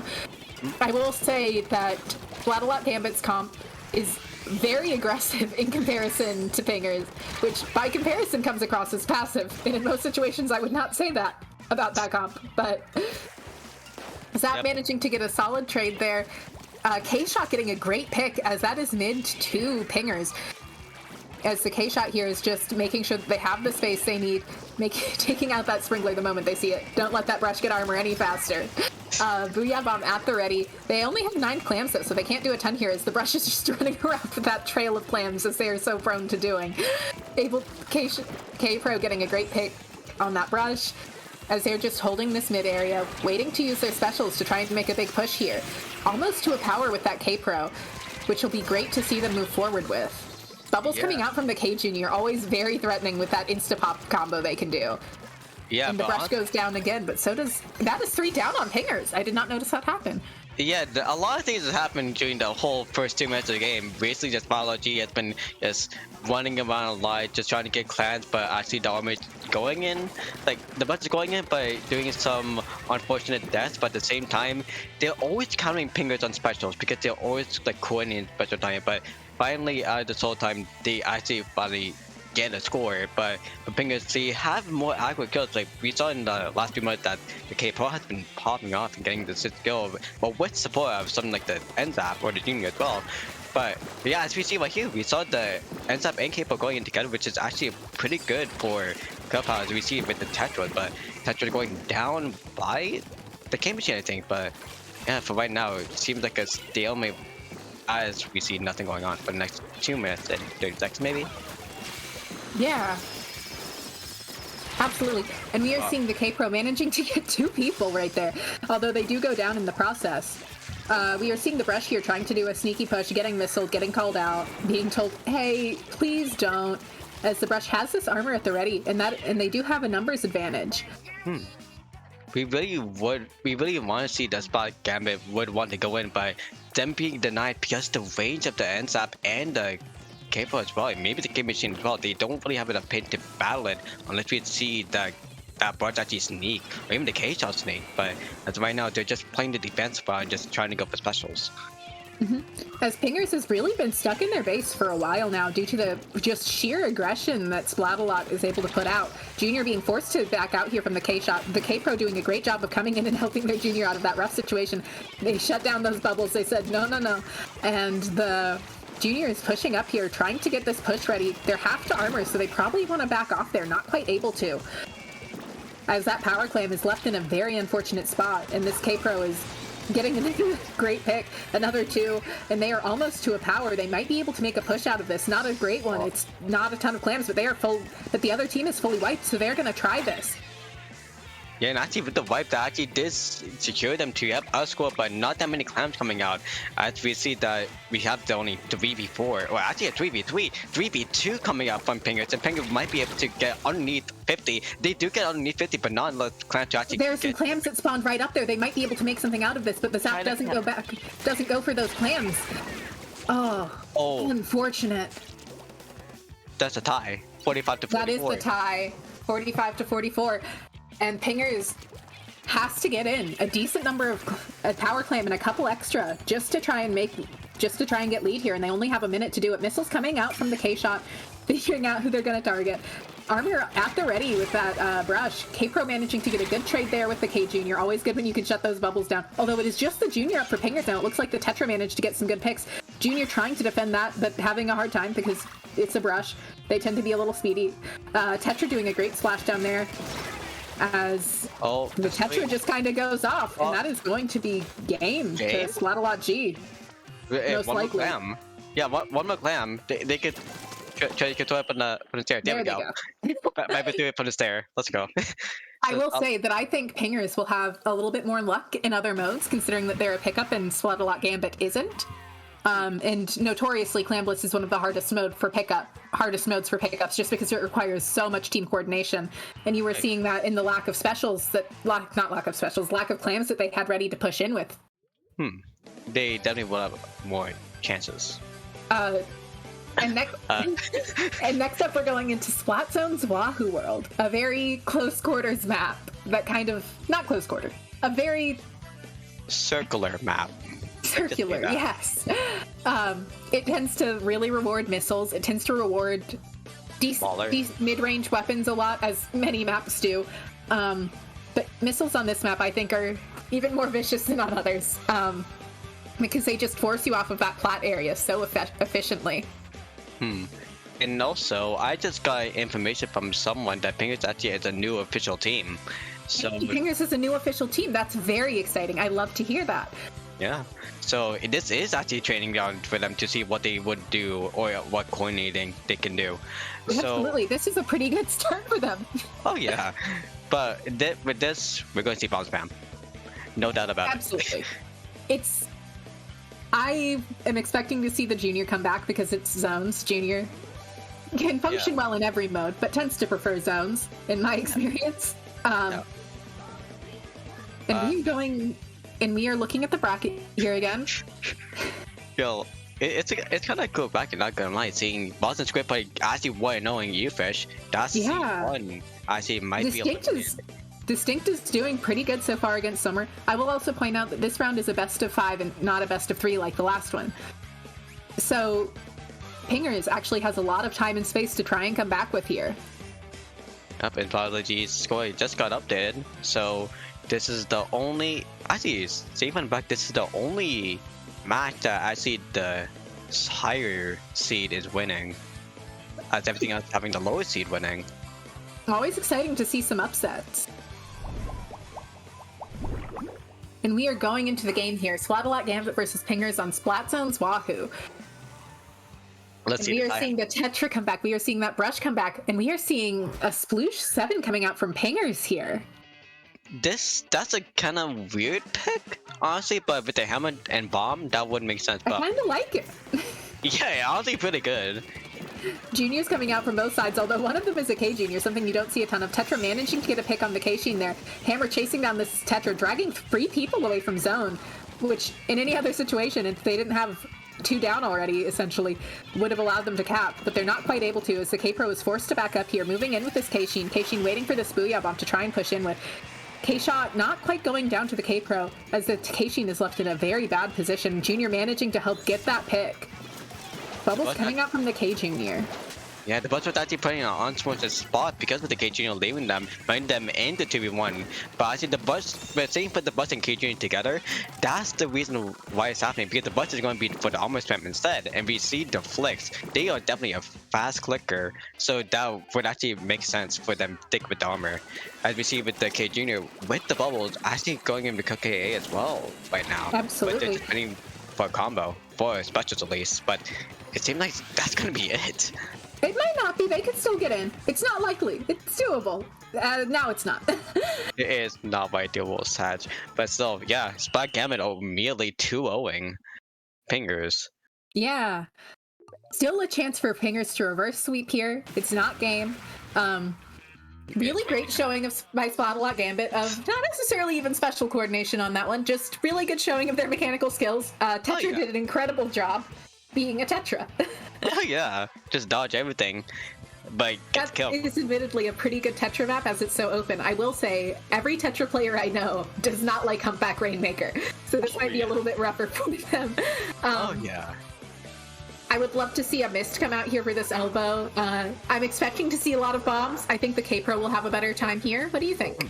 Definitely the K-Pro will have a lot of advantage here. We might maybe see a little bit of a backline, but who knows. The Tetras, the thing is from a lot of top approaching, if Tetras play Tetras, they're going to stick with Tetras no matter what. Or they they're just going to complain about the map. No, I'm aware. I've played with a handful of Tetras.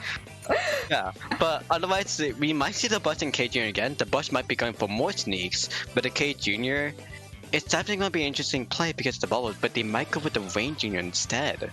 They might. I would be surprised to see the Rain Junior come out just because the bubbles can both protect the Rainmaker and get very quick picks if needed. Yeah. And the Torp is so good at just telling the Rainmaker not to move forward, because if it locks onto them, they have to deal with shooting it, and you can't move the Rainmaker while you shoot it at all. Right. So yeah, never mind. But really, for everything else, we might see just the same old from both sides. We might see a K-shot, maybe a T-Tech. That would be really interesting if we see a T-Tech here. It would be interesting to see a T-Tech. I think the missiles help out their comp so much that they're not likely to switch it out, admittedly. The missiles allow so many openings for the Tetra and Brush and K Jr. to try and move in off of. In this comp, I would argue that the K-Shot's actually playing the most support-esque role. None of them are playing... I think, once again, people over-rely on roles, but I would argue that the K-Shot is the most support-esque in this comp. We are seeing a T-Tech come out, though, and we are seeing a Flingza coming out on the side of Flingers. Hey, look, and Smith. But for the side of Flingers, with them doing the Flingza, they're doing the same thing, really. Just with the Flingza being the change, and on the side of Biology, only the T-Tech being the change. Well, and K-Shot too, actually. So... And that is 2 down on the side of Flingers. The Splatalot G is moving in through this right elbow here. They're moving up to the right elbow. Again, a really good start. Oh, okay, they're already at 50. Hammer coming out from the Sploosh, able to find a pick on the Rainmaker. It is just the K-Shot up for Splatalot Gambit. As the Sploosh goes in for this Rainmaker pop, making sure that it gets out of their spawn as quickly as possible. They don't want the other team getting free points, and that's a good move. They do go down to that Tetra, but at least it was in a slightly better spot for them. And the Tetra's running all MPU here. They're not going to rely on that QR. They're going for quick picks. The Tetra just sharking in that corner, but in a very unique way. Yeah, very unique way, and actually ending up getting the kill, but kind of just using the splashdown foot paint and almost surviving that splashdown. But still, otherwise, yeah, it's going to be a reset for the Rainmaker. If we see that Ping is getting killed by the bomb, and we might see Biology just having a lot of pain room to actually just go ahead if they actually get the Rainmaker. There we go. Hammer distracting that Inkjet for a while, not able to just survive it though, as the Flingza is going for the flank here, and it's working out for them okay. They haven't gotten any more points out of it, which is good for Flingers. Flingza able to get a good pick there, and pushing up into mid. Flingers. Flingers, fingers. But yeah, otherwise, yeah. For Fingers right now, they are having a lot of waiting time. They're just wanting to wait for the perfect time to go in, but they might just be going for the jump in the middle, but it might be a little bit of a, oh wait, no, Star's there. That's actually a good time to go to the left. Yeah, it is. And they're gonna get lead here. They're able to get up that wall, which is huge points. That is a push to 34. Booyah Bomb coming out. Star's still there, but not able to survive that. As the other 2 members look like they're just gonna chill in mid, try and hold that area. As Splatalot Gambit pushes back in, able to take both of them out, and able to quickly move in through this right elbow again. Yeah, we're seeing that Gambit just going ahead and going for the question again, but again, it's a 4v4, but it's all coming up for his Biology, and we see the ESC is actually going straight up ahead, make it up to 38. Bomb pick from the K-Pro there. Hammer coming out, getting that pop on Rainmaker, and their goal right now should just be to get this out of their spawn. That was too close to losing their lead, and they should be focusing right now on just staying up, staying alive, making sure that they have the control they need to get through this game. Yeah, honestly, as we saw for the last minute, that Biology, we see that Biology has a lot of mechanical skill, and we saw the Fingers actually just took out one push, that lucky for Fingers literally game, and the mechanical just went off the roof, and right now they're going left again. They're going left again. And they might be able, and they're going to be able to get good points out of this, because any extra points right now is great, and that is a push to 24. And 2 down. They might be able to continue this push if they're in the right positions. I can't tell if they have managed to pop it. They can just hold forward here, and that is almost a KO. They are Splatalot G doing everything they can to stop it. There is still 3 members up though. Bombs coming out. Pop. Both teams just fighting for Pop here. Flingers managing to get it again, and they do manage to stop them at 1. That is an incredible push. And really, for the rest of this game, as boring as it sounds to say, pingers can just throw bombs. Okay, in this moment, Biology has so much nerves because they made it to 1. You have to KO to actually finish the game, but we see for Pingers, they don't need to is flanking, trying to grab this Rainmaker, able to, not going for points necessarily, but just going for stalling, which is always so fun to see. What an incredible move there out of that Sploosh. They wanted to end the game, but there was no paint on the pedestal. It's really unfortunate, but as we see just right now, 1 minute, we see that Prodigy just needs to find some way to get out, or someone get a Viper's gun. They're going for the And they're jump. trying for this path now. Not a path that you see used very often, typically. But both teams are going for it here. They're trying to go for these quick points, but it is just the T-Tech and Brush Up, and one of them has the Rainmaker, and they really are going to have a hard time getting up here with the amount of bombs that Pingers has that they can just throw at them. Yeah, and talk about bomb. The Rainmaker getting killed by bomb, but the T-Tech actually getting killed as well. Everyone just playing on the side of Finger Sneak, but we see the Hammer coming out, getting a kill, maybe getting a double soon enough, but they're just playing it safe for now. Maybe. It looks like they are doing a decent job of holding this space. They definitely don't need to play aggressively here. They can just play this safe. They don't need to rush. Flames are overextending a bit here, in my opinion, putting themselves in a risky position, but their teammates should have enough bombs to just stall this out, not let them get up this wall, which is all they need to do. They just need to hold this one area, and they win the game. Yeah, they're trying hard, got to out. And they managed to, and that is a game to Pingers. Are we going to see a reverse sweep here? Yo, let's see the revenge, but wait, what's next mode? Spot zones? Or is it tower control? I believe the next mode is zones. So this is going to be interesting because we saw it the last few modes in last 210, and we saw that really kill-wise, that Biology is insane. But we see at the same time that Pingers, if they coordinate well in enough time, they can actually secure stuff. But Absolutely. in this map, it's questionable. Yeah, I think this is anyone's set, really. I don't think either team has this in the bag. I know Wahoo Zones kind of made it look like that, but that's an exception. Urgent Zones is also such a different zones map that rewards range so much more, which is something that Pingers has so much more of. Yeah, definitely. What Biology, they have a Brush and they have a K Junior, but Pingers, they have the K Pro. They have the K Pro, they have other midlines that they can pull out. That Flings is a midline, that K-Sheen was a midline, and that allows them so much more space to work with, in my opinion, on this map especially. Especially Flings and K-Sheen on this map. They just do so well with all the vantage points and platforms that it just gives them a lot of very safe positions they can take. Same for the K-Pro, to be honest, and the Booyah Bomb helps neutral zone really well. Their weapons are very solid for this map. Yeah, honestly, for right now, this seemed like if they won with that comp, all eyes would be on Pingers to actually just keep it their aggro. But for Biology, like, with them having all midliners, like you said, the K-Machine, the K-Pro, that stuff, they won't need to worry about the K-Junior and they need to worry about the Brush because they can always get sneaked behind their backs. Absolutely, they do need to make sure to keep an eye out for flanks and just make sure that those spaces are covered and taken care of. And we are moving into the game here. Game 4 of this set, and we are seeing the K-Sheen come out. We are seeing a CDS coming out instead of a K-Pro, which makes a lot of sense on this map to me. Junior coming back out from both sides, although it is a K-Junior again on the side of Splatalot Gambit, and it's the same comp from them again. Which just a really interesting pick here too. It is. I will say, I do think Splatalot Gambit's name fits them pretty well. Their comp is a bit of a Gambit. It's very aggressive. Yeah. Hammer coming out from this sploosh, trying to find a pick on this Tetra, able to find it. That's a huge pick for them, although the sploosh does go down. K-Sheen throwing these bombs on zone, able to get the Brush. Really nice zone, really nice space control here out of Pingers. They're doing a great job just knowing what they need to do and making it happen. It seems like that last game gave them some confidence back. Meta is definitely really direct on the kills right now. That definitely woke up from the last two games. They definitely learned as well, as we've seen them get the two kills and them not noticing the missile kills, but finally they do. But still, we see that Pingers would be getting the zone soon enough if they get support. Please. Well, I think all of their teammates are on respawn, so the Junior's just doing what they can here to stay alive and stay at least a little bit of a nuisance. Great pick from the Fizzy Bomb there, really good positioning of it to mature that. And we are seeing the Hammer at the ready, a pick coming out from another Fizzy Bomb, as they're just able to move into this zone using very intense bomb spam. Every weapon there that they have, except for the CDS, can just kind of throw their bombs around like they're nothing, which is always a lot of fun to see. CDS controlling this left area, getting help from the sploosh.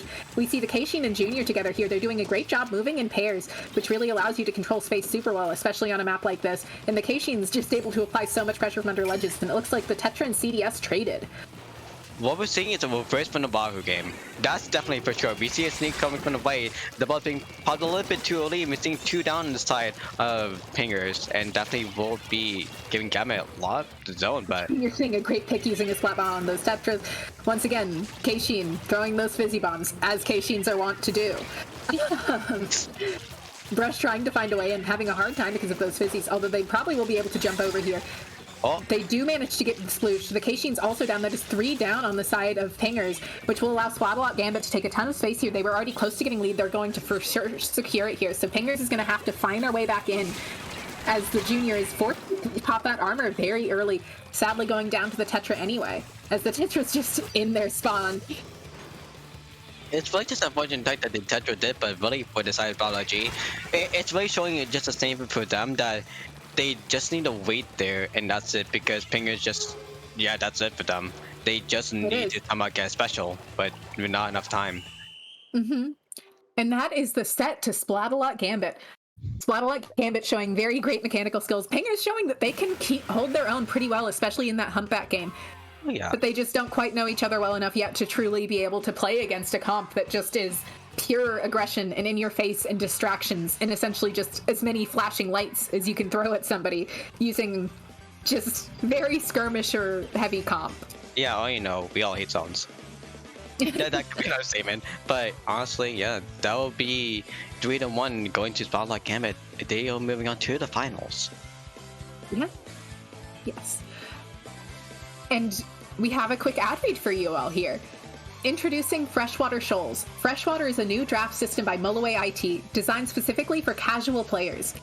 If you have a below X rank or have never played competitive Splatoon before, you can come play. Drafts are a great way to find players to play private battles with you. Simply request a match and our bot will notify players that you want to play. There are 5 modes to choose from. Ranked mode, turf only, and our classic Splatoon modes played until one team reaches 4 wins. We also offer 3 mini-games, Hide and Seek, Juggernaut, and finally Spawn Rush. The grand opening is Sunday, July 24th at 3 p.m. UTC. If you'd like to sign up or know more, head over to our Discord at discord.mullowayit or find us at Twitter at mullowayit. Make sure that you check out Freshwater Shoals. And also 3 p.m. UTC is going to be 11 a.m. EST if you are in Eastern time zone, and that'll be like 9 a.m. In Pacific time zone if you want to know about that. There's your translations. But yeah, definitely want to check out Freshwater Shoals and definitely check out Mulloway as well.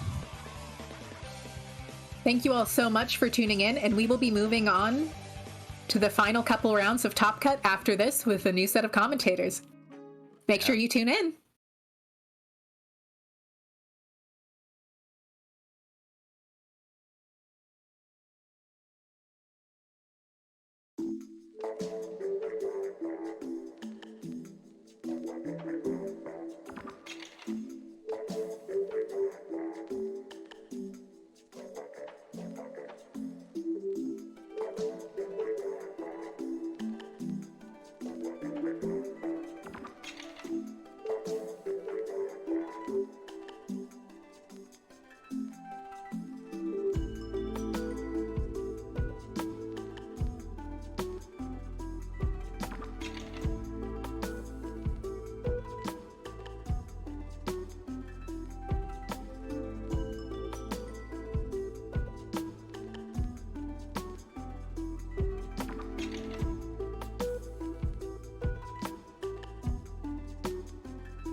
What's up, everybody, and welcome back to Little Squid League 22.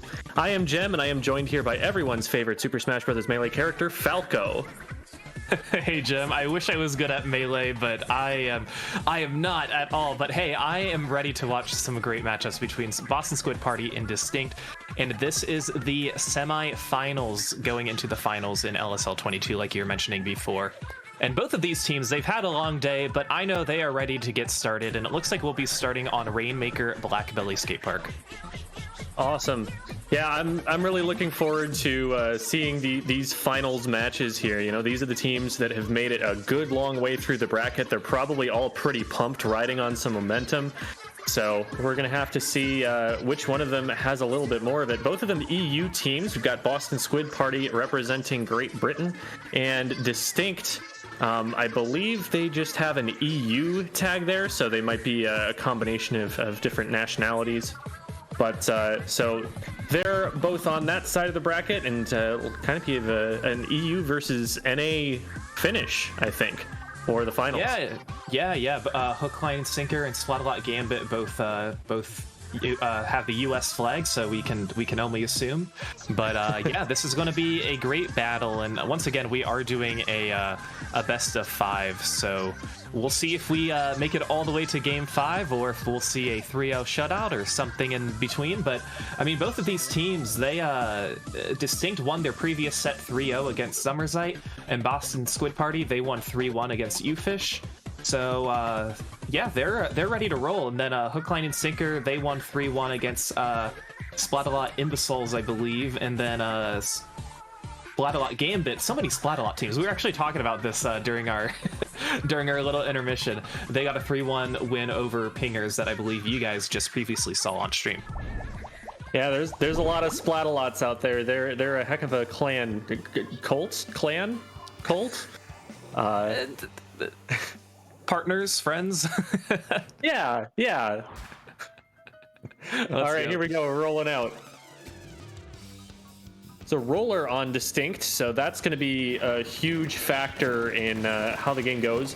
It's really important for the other team to be painting against the roller so that they can figure out where it's at and counter it when it goes in. Looks like there's been a trade immediately between the Tri and the roller, and armor is going out from both sides. Let's see how the fight goes. Yeah, we see a lot more specials ready for Boston Squid Party, but unfortunately they're not ready to quite take the Rainmaker just yet. They do have a little bit more map advantage, and now they're going to try and push forward with the support of the Ray. Italic's going to be hiding behind the wall using that, but unfortunately they're the only person alive right now, so they're going to have to stay back, and this is looking really good for DistInkt and see if they can push forward. Yeah, DistInkt finally able to break the stalemate there. Several fights happening before Rainmaker was able to be picked up. Oh, but an early stop from Rona. That's so huge. That'll slow it down by so much and probably give Boston Squid Party the advantage back. Great snipe out of the Inkjet. Nothing doing there.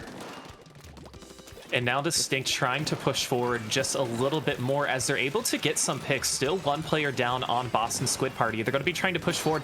And I like this, I'll call it a little bit of frontline charger action as they're able to push up. And now a lot of players are down too, but it looks like we do have the Octoshot who's trying to hide behind the wall. The Rainmaker is going to reset. So DistInkt still has quite the map advantage and the player advantage, but Boston Squid Party, they are doing a good job trying to push forward. Yeah, DistInkt has had the advantage a couple of times in these fights, but Boston Squid Party has always found a way to maybe flank around, pick the Rainmaker, stall it out, keep them from really capitalizing on their fight wins with objective play. So for the time being, they're keeping themselves in it. DistInkt trying to rotate it over to the left-hand side, see if they can catch Boston Squid Party being slow on the rotation. Rona's already here, though. Will this stop anything? Oh, but Rona goes down, and it's 3 down. DistInkt is in a position to get a huge lead, potentially KO here. That's a full wipe. This should be a KO. They're having trouble getting up. Yeah, unfortunately going to go down, but why that was really good for DistInkt, it looked like Boston Squid Party, they left that left side just completely untouched, and nobody had taken it prior to that. So DistInkt knowing, hey, we can kind of take it this way, have our offensive players try and push up and get some splats, and that's what got them all the way to 5. What was hard is every player was respawning right as that Rainmaker was approaching the podium, and if you're Boston Squid Party, you did what exactly you needed to do, which is just chuck every bomb, every sub, maybe a special or two just at the podium to prevent that KO. I'd like to point out the roller already at 10KA, clearly having a huge impact on the match right now. So DistInkt, you know, patting themselves on the back for that pick right now, for sure. Right now they are at a little bit of a special disadvantage, but they're in good defensive positions here, and they don't have an awful lot they have to do for the rest of this game. As long as they can just keep them from pushing to 5, they're in good shape. Yeah, Boston Squid Party, they're going to want to try and find these picks and win these 1v1s, but unfortunately they just haven't had the player advantage yet. DistInkt now once again trying to take it up this left side as we see the rollers pushed up top, kind of paving the way, and you already pointed out the KA, but getting one more since we talked about it at 11 now, and Boris still holding on to this Rainmaker, trying to get some of their players to try and push up. We see the Soda Slosher and the Charger coming up, but this Rain is going to be pushing them back, and we'll see if DistInkt can push this Rainmaker up anymore. This might not have been the right call, taking it to the left-hand side. Left-hand side gives the defending team a lot of height advantage when you try to go up and approach the podium there. And it's also putting it on the right side, which is generally the safer push. So now Boston Squid Party is right where they want the Rainmaker to be for the first time all game. You can see their points are actually ticking down because they've not gotten this far before. So that rotation, I think the first time it worked out because Boston Squid Party wasn't ready for them, but this time they were able to get there. Still stuffed by DistInkt's defense, though. Yeah, and look how many specials already on the side of DistInkt. They are waiting for that perfect opportunity for Boston Squid Party to try and pick up the Rainmaker and use these specials perhaps, or if they want to try and extend their lead, but they're going to be picking it up, and now we're going to be seeing the Ray on the left side, so Boston Squid Party kind of in a bit of trouble, but we're going to see the Ray v Ray battle, and it looks like Boston Squid Party is going to be winning that one, but Boris is still alive with his Rainmaker. We do see Rona trying to push up to try and make a stop to this Rainmaker, and I mean, Boston Squid Party, they need to do anything possible to get this Rainmaker. Oh, this Inkjet might do it. This might trigger the overtime. No, they're able to get it. That's so clutch. If they pop the Rainmaker here, they get a free overtime. The Rainmaker needs to hightail it away. Oh my goodness, that was a lot closer than it needed to be. It's a situation where if you pick up the Rainmaker, you're taking the risk that the other team splats you, and now you're a member down, and they have a free overtime. So definitely risky business at the end there. The Inkjet could have done it. The Tri-Slosher could have done it. But great Rainmaker movement there keeps DistInkt from giving their opponents one more scoring push right at the end. Still would have had to be a push to 5. So I'm not saying that it was an incredibly likely turnaround there. But, you know, you never want to even give your opponents a chance. So definitely well played for DistInkt. They were definitely winning most of the fights. They had map control for the majority of the game. Their defense is really good. They had, you know, specials to go with most of their fights there. So they're looking pretty strong going into this. But Sturgeon Shipyard Zones, a completely different map mode. We'll see what Boston Squid Party is able to pull out in response. Right. One of the advantages for DistInkt during that last match is you're able to control the pace of the objective in Rainmaker. In zones, you can't really do that. You're on a timer, and you can't make the timer go down any more quickly. So DistInkt, they can't rely on a team wipe to push up and extend. I mean, of course you want to do that in a lockout situation in zones, but you're right, it could be a different story, especially with a different type of mode that we're playing. And the roller, remember, was a huge impact on that last match. Rollers don't paint super well. And, you know, the enemy team is going to be focused a lot on painting, so it's going to be harder to find flank angles here. I'm not sure, you know, how effective exactly a splat roller is going to be compared to, you know, other weapons that they could choose for splat zones. So maybe that ends up being a factor, that they're bringing, you know, a weapon that's very paint dependent, that wants to be sharking rather than painting. Maybe that forces them to move to a different play style. Maybe that just ends up being a weakness that Boston Squid Party is able to exploit. They've got some ideas here based on what they've seen of DistInkt's roster in that first game. You know, God, that isn't a logo. It really is. I was going to say I'd love to see the Soda Slosher stay, but no, we're not going to get it. There's a lot of great places, but instead we're going to have Sherbert on the Tri-Slosher Nouveau to try and get up on some of those ledges as well. But it looks like now both sides trying to approach it from the side, and one player quickly goes down for Boss's Squid Party, as a few players are kind of caught in a 2v2. Italic's now eyeing this charger, and Boston Squid Party has a player advantage, but unfortunately don't get the first cap, but now they're going to get themselves in a situation where they can get the cap, and DistInkt, they're going to have to figure out how they want to respawn in. Yeah, well played from Boston Squid Party there. You look at the opening and see those first two players each going down to the enemy backliner. That's a really huge risk on this map. If you peek up over the side of the zone at all, that is a prime target for any kind of long-range backline weapon, and they took good advantage of it. But great job from Boston Squid Party to also end up flanking the charger and take them out so that Italics was able to move forward on that Hydra. And they've still got some control, but they're at a numbers disadvantage, so we'll see if they're able to hold it for now. You know, they had a lot of map control, but DistInkt able to push up. But look at that nice double from Sherbert, getting both of those picks. But now members of DistInkt trying to push forward. Will this be enough for them to potentially... they still have it, but it looks like Boston Squid Party is trying to push forward once more. They do have some armor ready, and they are running that double armor comp with the Junior and the Hydra. But now DistInkt trying once again to push forward, but Boston Squid Party, they're not letting go. Sherbert's so consistent on that Tri-Slosher. If you get the Tri-Slosher in range, it should get the pick, and Sherbert is making every single position that they get into count. So great work to them for on the slaying. We're seeing high KA numbers from them already. Tiger on the zone, threatening the Hydra here. I don't think they knew that they were sharking there. Not able to end up getting the pick. Beautiful evasion there to escape that situation. And now DistInkt still struggling to recap the zone here. They're going to need picks to make it happen. Yeah, they are struggling with that. They're able to get one against Boston Squid Party. They are able to take the zone once again. We do see a player jump out, so that's going to be good for DistInkt to kind of paint a little bit more around the zone and have Boston Squid Party regroup. Now we see Tiger trying to get some height advantage, but no, Sherbert's going to be coming down, and Sherbert is still eyeing this zone, able to throw some bombs, able to try and push forward, help with these missiles. That's going to be really good for Boston Squid Party, as they are now needing to take over this zone. They do, giving 28 penalty points to DistInkt. Beautiful special push from Boston Squid Party there. The armor came out at just the right time. The missiles came down right when they were going to do the most damage. They're coordinating really well to push back in and take the zones on this map. And they are really making an argument that we might be seeing, you know, a Game 5 sort of situation here. They certainly are. Now they have no more penalty points that they need to use, but we're seeing a lot of non-4v4s kind of being contested. It seems like every time we look up, there's no team that is at full strength right now, but DistInkt looking pretty good, trying to spot some of these Boston Squid Party members. As we see the Charger up there in a very nice spot, but no, the Hydra's going to be taking them down, using some armor, trying to push forward once again. But will this be enough for DistInkt to potentially take the lead? Let's see. They look like they are in a good position to stop that. Yeah, Boston Squid Party is able to get numbers advantage, get paint advantage, and they're already forcing DistInkt back into their own pit.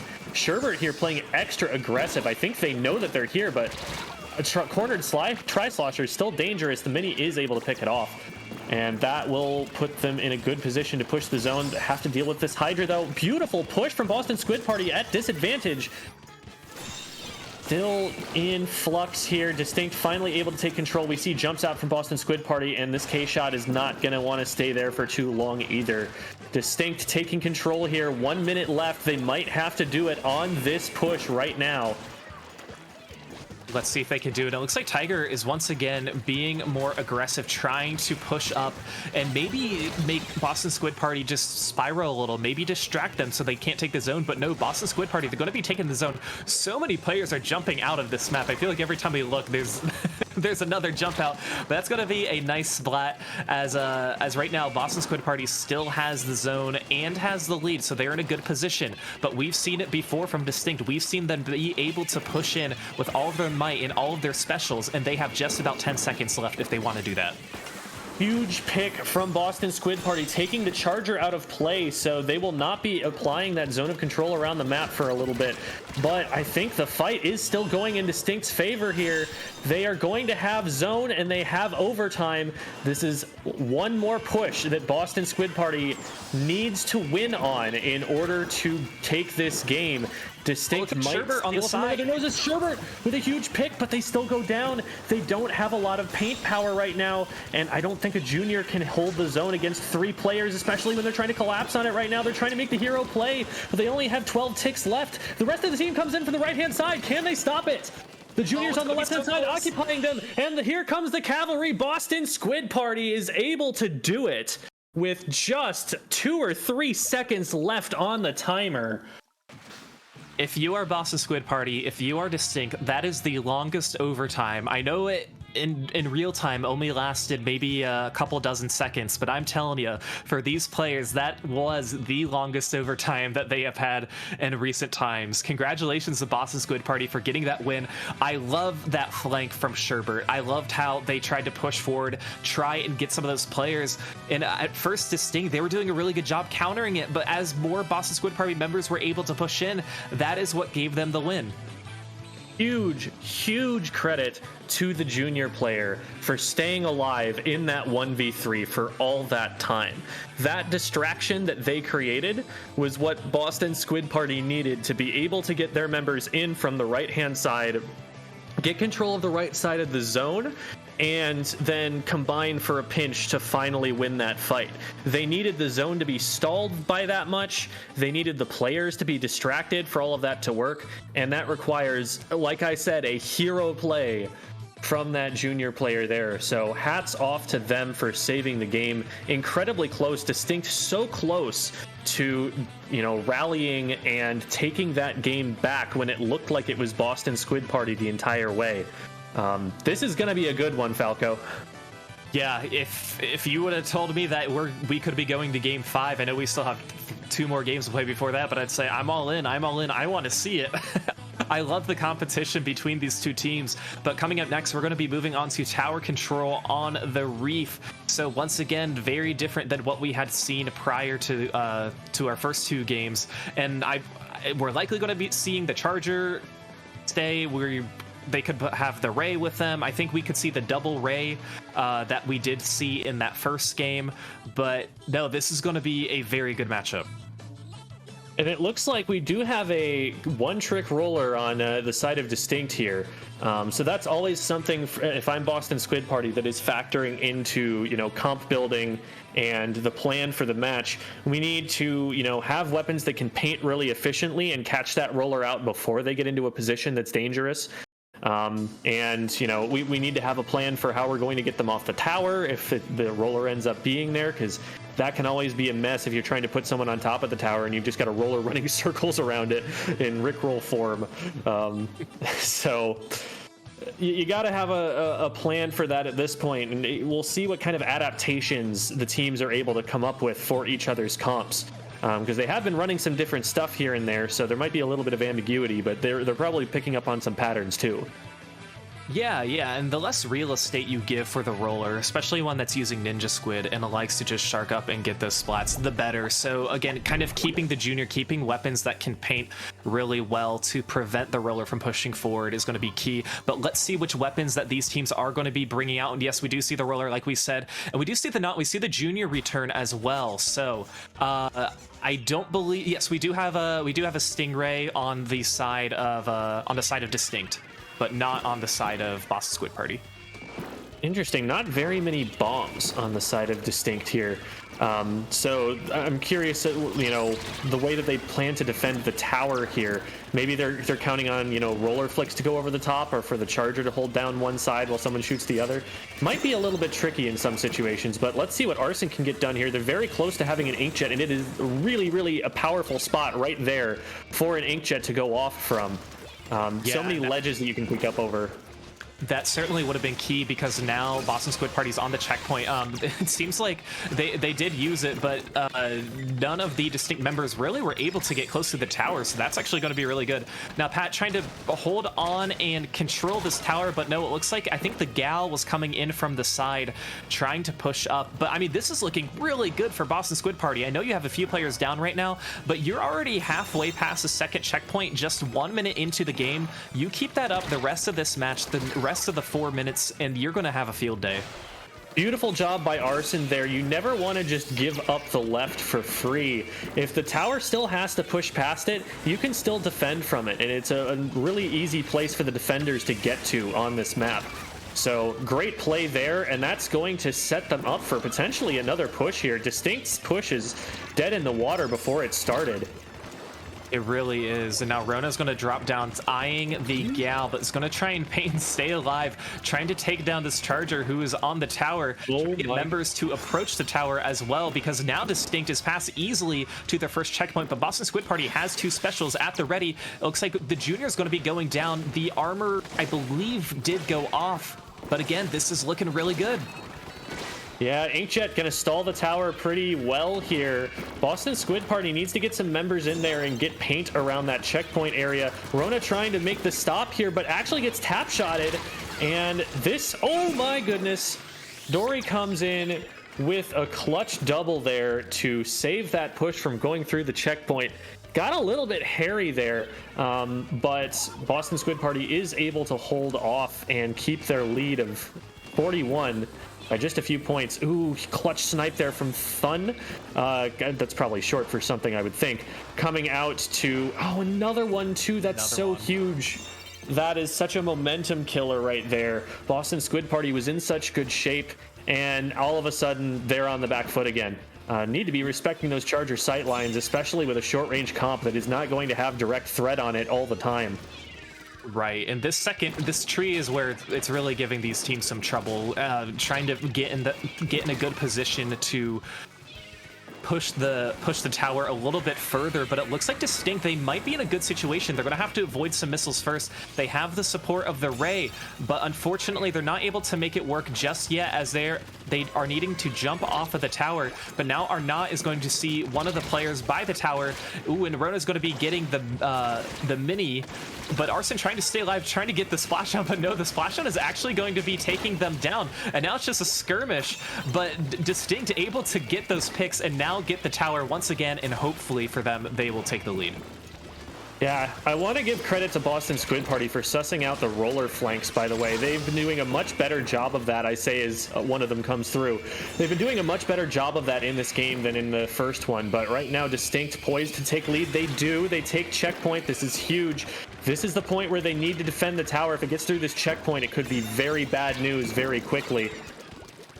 Right, and Boris didn't have much support at that moment, but it looks like one member from Boston Squid Parties are down, and DistInkt now trying to get closer to this tower, keeping that pressure alive. Dory going to try and catch some of these flanks, really eyeing down the Mini and the Gal, who are on top of the bridge, but one of them is going to sneak up. A really good jump by Dory to stay alive, and it looks like this tower is once again at the third checkpoint. Will it be enough for them to get past it? And it is, yes. That's a really big win for DistInkt. Even though they end up getting pretty much wiped and forced backwards, they are through that checkpoint, and that is a massive, massive choke point that now Boston Squid Party will have to beat. And now Boston Squid Party, they have about 15 seconds left, and we always keep seeing these inkjets. I guess they do have double inkjet on their side, but now Tiger trying to get a good flank to potentially stop this match, and luckily you do have time to be patient. Boston Squid Party, they do have to get through the second checkpoint and the third checkpoint, but you don't want to give them too much time. We're going to see the Ray. 3 players are by the tower, but it looks like Boris is on the side trying to push up, but they're going to be caught and they're going to get splatted. But then we see the Mini trying to stay alive as well, and 2 players down on Boston Squid Party. Is this going to be it? It is. DistInkt is going to win game 3. Yeah, massive use of missiles there, just absolutely nowhere near the tower that was safe to stand for Boston Squid Party, and DistInkt was ready to jump on it immediately. So great set play there with that one special, despite the fact that they had gone 1 down on that push, and Boston Squid Party had numbers. I think, having that many people devoted to the tower might have been their downfall at the end there, just because they had no one pushing forward and keeping the main body of DistInkt away from the tower. So as soon as it came up that ramp, there were 3 players shooting at it. They had the missiles to follow up with. There was just nowhere safe to be at that point. The inkjets getting popped early isn't necessarily a bad thing. They were getting picks, they were being impactful, but you need some kind of special to be able to get you through a checkpoint, a big choke point like that. And in that situation, they really just didn't have anything to make DistInkt move. And so DistInkt stood there and shot them down off the tower and ended the game. Yeah, and going back to what you said about staying on the tower, it's hard because you know that you want to be the person who jumps on the tower maybe as soon as missiles land, so that way the enemy team doesn't get there. But you're right, pros and cons, where if you're close to the tower, you can stay in the objective, but if you're not, you don't have the real estate to help push forward and help sniff out some of these enemy players. And unfortunately for Boston Squid Party, it didn't work out. But you're right about those inkjets as well. It's all about positioning too. If you want to try and get those picks, you need to be in a good position to use the inkjet, and sometimes when you're by the tower, it makes it that much harder. Yeah, a lot of those inkjets, especially if you're trying to clear second or third checkpoint, you want to be popping them maybe a little bit closer to the enemy car or the enemy spawn. And again, I don't think the places they used them were bad. It got them a lot of real estate. It got them to be able to push through the first checkpoint area basically for free.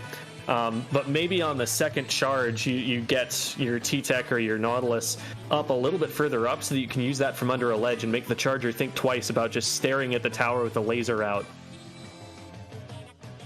That's right. And coming up, we have Game 4, which is going to be Splatzones on Mako Mart. So, kind of the final destination map of Splatoon 2. Jem, what do you like about this stage? There's a lot to like about this stage. There are a lot of ways in. It's a very wide exit out from spawn. So while it's not impossible to lock out, and the attacking team does have some advantages, weapons that hit up over ledges do really well here. Inkjets do really well here because of how much of a ledge the defending team will have trying to push back into the zone. But there is a very clear left route out of spawn, a very clear right route out of spawn. You can go more towards the middle. It's not one of these kind of walleye warehouse sort of maps where there's going to be a nasty lockout. You're very close to the objective from your spawn, and you have a lot of ways to get out to it. So there are going to be a lot of fights over the zone. There's going to be a lot of opportunities to make comebacks and to get that penalty applied when you're behind so that you can get back into it. And so generally these kinds of maps do really go to the better team, the team that does win fights more consistently. And once again, we are seeing the double armor on the side of Boston Squid Party, which again, can't complain about that. Always nice to have. And it looks like DistInkt going to be capping that one rather quickly. Now sniffing out some of these members from Boston Squid Party. It looked like they knew that they were trying to control that right stack, but Dory's pushed up pretty far as well, trying to take down the Slosher. Is going to have to retreat, and Boston Squid Party able to counter that actually really well, getting a few picks and now maintaining a lot of map control. Yeah, DistInkt trying to push in there and running into a Tri-Slosher and a Hydra. That can kind of ruin your day sometimes, but they're able to restabilize. They got a whole bunch of specials that they're popping immediately right now to try and win this fight and earn themselves a hold, and it looks like it did pay off. They really huge bomb there from Sherbert, completely turns this around. Boston Squid Party going to be able to rush right in and take the zone.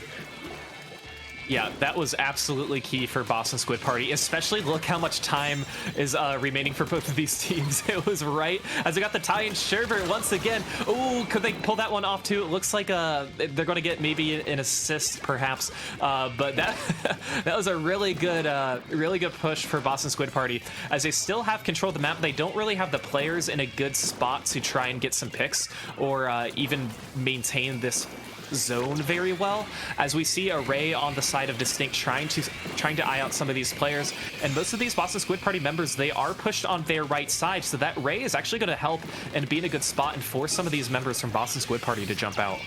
Yeah, Boston Squid Party got forced down to the low ground, so they weren't able to control the zone. They weren't able to really take good fights. They had to just kind of back up, and DistInkt was able to walk right in and take everything back from them. Sherbert going down here, so no hero play from them on this push at any rate. Boston Squid Party gonna have to regroup here, and oh no, that's a huge stagger for them. They're probably gonna wait for the Hydra to come back up, but this is their absolute last chance before DistInkt is going to KO. They need to make this push count right here. And now they are trying to push forward. We see that being led by the Slosher taking that left stack. But they are able to cap, which is going to be really nice for them, giving 53 penalty points to DistInkt. And now they're trying to push up and take this Ray, but they do have the support of one of their players. Now Dory trying to stay by the zone to paint it, countering the Slosher, and it looks like Boston Squid Party, they are able to cap it. The K-Shot going to be trying to push up and take down this Charger, and the K-Shot able to do both of those things, as three players are now down on DistInkt. This is looking great for Boston Squid Party. Arson absolutely popping off right there. Lots of great solo slaying plays being made here by Boston Squid Party to keep themselves in this game and give themselves huge advantages to play with. But DistInkt has been able to keep control more consistently. They've been doing a better job of pushing up and holding when they do get control. And so with them having control of the zone again and getting 2 down, that puts the pressure right back onto Boston Squid Party to pull something out of their hats again. And now Boston Squid Party trying to figure out how to respawn. They do have the lead, but not a very comfortable lead. Trying to use some specials, displacing this Charger. And the Charger doing a good job eyeing where all these players are with the support of the DistInkt members. Now we see the Slosher on top of one of the stacks, able to get a pick. Is this going to be enough for them to cap the zone or take the lead? It is, so they are going to be able to get the lead and still have the player advantage. This is where Boston Squid Party, they're going to have to try and push in. They are able to cap, and 52 penalty points for DistInkt. Yeah, that was a strong push there, but again, it depended on one pick that goes down there. If not for that, I think DistInkt definitely takes the game here. Looking a little bit dangerous now for Boston Squid Party with 1 down, only 50 seconds on the clock. They can only take so many staggers. The Hydra is going to be a prime target here if they're not able to move away from the Slosher, and it goes down. Mooj been an absolute menace on the right stack so far this game. You know, the sloped spot on that stack is really a tricky position to be in, especially when you are contested by a Tri-Slosher who can just go down on you. But now Sherbert trying to control the zone, but they're gonna need to control the zone in a good spot, able to get 1 pick down. They do get control of the zone. Tiger going to be using a splashdown. We have about 15 seconds left, and if Boston Squid Party, if they're able to hold on to this, they might be in a good position. But no, it's just Italics with the K-Shot now respawning. DistInkt going to get the cap and likely the win. Yeah, that was a tricky situation for the Hydra at that point, and I totally respect what they did. What they were trying to do by pushing up in a mid like that is to stage a little bit of I guess you could call it a shark. Granted, they're not sitting in the ink, but they're trying to hide there and maybe ambush some players as they rush to the zone to try and end the game overzealously and see if they can get a couple of picks, because at that point they recognize with the numbers advantage, with the paint disadvantage that they're at, especially because of that numbers advantage, you know, a Hydra doesn't paint an awful lot, they needed picks. in order to be able to hold the zone. That was really the only shot that they had. So they went for it, and unfortunately, it's a low percentage play. You get spotted out, you get painted out. DistInkt did a really good job of fielding that. So, again, a great effort, but DistInkt looking like the team that had more coordinated pushes, had more of a plan to be able to take control and keep control, and that is ultimately what wins you the game in splat zones. It's not about how many times you're able to get hero plays off. It's about once you've got control, can you keep it for long enough? It's a high watermark that you're looking for. Who can stage the longest push, not the greatest number of pushes. So absolutely, earned win there by DistInkt. Some phenomenal play from both sides there. Sherbert, especially on these flanks like we're seeing right now, gave them a run for their money. But in the end, DistInkt is going to be advancing out of the semifinal round, and we will see them compete to be the champion of Little Squid League 22.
Hello, everybody, and welcome back to LSL 22. We are getting ready for the finals. DistInkt versus Splatalot Gambit. We just saw DistInkt beat Boston Squid Party on stream 3-1. What you didn't see was Splatalot Gambit getting a 3-2 victory over Hook, Line, and Sinker. Jem, we saw a great semifinals between Boston Squid Party and DistInkt, and now I'm looking forward to a fantastic finals. Absolutely. We've got EU versus NA here. DistInkt representing Europe and Splatalot Gambit flying the American flag. So got any EU supporters in the chat there? Raise your various flags. And of course, we'll be seeing a best of 7 here in the finals. So plenty of opportunities to see some good games here. Splatalot Gambit, so Splatalot is a clan with a whole bunch of competitive Splatoon teams. Just in June, I believe, their Splatalot A team won Low Inc. So that puts them up into the, graduates them up out of low-level Splatoon, as people like to say. They are now banned from the tournament, and it's the best tournament ban that anyone can receive. So Splatalot Gambit looking to make kind of a similar run here, starting to play in Little Squid League and try and work their way up through the ranks, and they can start right here with a really good result either way today, but definitely a great result if they get first place in Little Squid League 22. Right. I mean, when you make the finals of Little Squid League, that is a reason to celebrate. But we know that both of these teams, they want that final win. And both of these teams, when they won their semis, I mean, none of them won in a 3-0 sweep. And Splatalot Gambit barely getting by, going all the way to Game 5. We could see some of that fatigue potentially set in. Again, these teams and these all these players, they've been playing for a little over 3.5 hours at this point, which is quite some time. But hey, I know that they probably have a lot of positive energy going through them and are excited. So without further ado, let's start with the finals of Little Squid League 22, DistInkt versus Splatalot Gambit. Yeah, there might be some nerves on display here, but they're also going to be nice and warmed up. So let's see what they have to show us. Got the Tetris coming out from Splatalot Gambit, and the roller, as we've been seeing from DistInkt. So a couple of, Hyper Slayer weapons here right now, going for picks and dueling right at the beginning in the middle there, both going down to a 1-for-1 trade. But Splatalot with a bunch of specials, and they're going to start popping them and trying to get advantage out of that. Yeah, if you compare the ranges from both of these comps, I mean, DistInkt definitely has the advantage. So it looks like a Splatalot Gambit, they're going to have to rely on the Tetra and the Brush to be very sneaky and try and take out some of those backline players. As we say that, they do have the map right now, but are going to be losing control. That's actually going to be very good, especially with this Burst Bomb Rush to try and get some more picks. But Viper trying to stay alive, going up the Slake, but is going to be caught by the Soda Slosher and is now going to go down, but they still have control of the map. Interesting looking at how Splatalot Gambit's comp works. They're all very self-sufficient weapons. They're weapons that can absolutely make solo plays. There's the Tetras, obviously, but you've also got the Kensa Jr., which once it gets special is probably the scariest weapon on the entire map. And then you've got a Brush, which is going to be able to run around and do brush things and still be supporting the team with armor very, very quickly. So it's an interesting philosophy for how to build a team comp, but right now it's looking like DistInkt forming up as a group together and taking fights together is managing to handle the individual power that all of those different weapons have, and they are in control with no penalty and a numbers advantage. This could be a huge hold right here. And we've seen DistInkt do this in the semifinals against Boston Squid Party, especially with the help of the roller. But I want to pay attention to the Soda Slosher, who already has 7 KA and is now going to be trying to take down EST, but EST trying to also stay alive. Ooh, that's going to be a really nice snipe on the splashdown. Those are always very satisfying to see. And just the Brush alive now for Splatalot Gambit, as DistInkt members trying to push into the zone to get the cap to help push up and get some more points. But no, now Splatalot members are trying to push forward, but again, they just don't have the player advantage. Yeah, the DistInkt is just doing too good of a job here of clumping together and grouping up on the objective. And so when Splatalot Gambit members try to go in, their weapons are good for, surviving a 1v2 or a 1v3 for a short time. But if they don't have support from their team, if they aren't able to apply extra pressure on a different angle, eventually that is going to get broken. Eventually, DistInkt is going to be able to trade back after that power move with the bubbles. And you can see from the KAs, they were just able to keep control of the game by splatting the other team enough times that they did not ever get map control. And when you are Splatalot Gambit, that's a hard position to be in because you don't have the player advantage ready. You know that the enemy team, they have about 15 units remaining until they get the lead. You have to do everything you possibly can, and that kind of all starts with taking out the backline who can try and get those easy snipes. So it's always a tricky position to be in, but DistInkt, they made that match honestly look pretty easy, and I definitely think that having their weapons with their range paid off and just able to counter the specials that Splatalot Gambit had. Yeah, it's a huge investment to put a Tetris on a team because, it's only going to have splashdown. That splashdown, like we saw, getting taken out of the sky. And so with one fewer special and with a little bit more, I would say, kind of scattered a play style there, they never really had the overwhelming force that they needed to push straight in and displace DistInkt. DistInkt was always able to play from the positions that they wanted to, and Splatalot Gaming was having to hit and run from different directions and never were able to group up with each other and make anything happen on a macro scale. And it looks like the counter pick from Splatalot Gambit is going to be Tower Control Anchovy Games, and based on the comp that they had in the first game, I think this is going to better suit them, especially with having the dualies and the brush to kind of go around and have a better opportunity to flank and take out some of these backlines. Now, if I'm DistInkt, you know that they're likely not going to stay with the same comp, and if you're Splatalot, there's probably going to be a roller on DistInkt because they've just been dominating throughout the day with that roller. So again, it's that decision of, okay, what am I good with, or what can I use that will counter their weapons?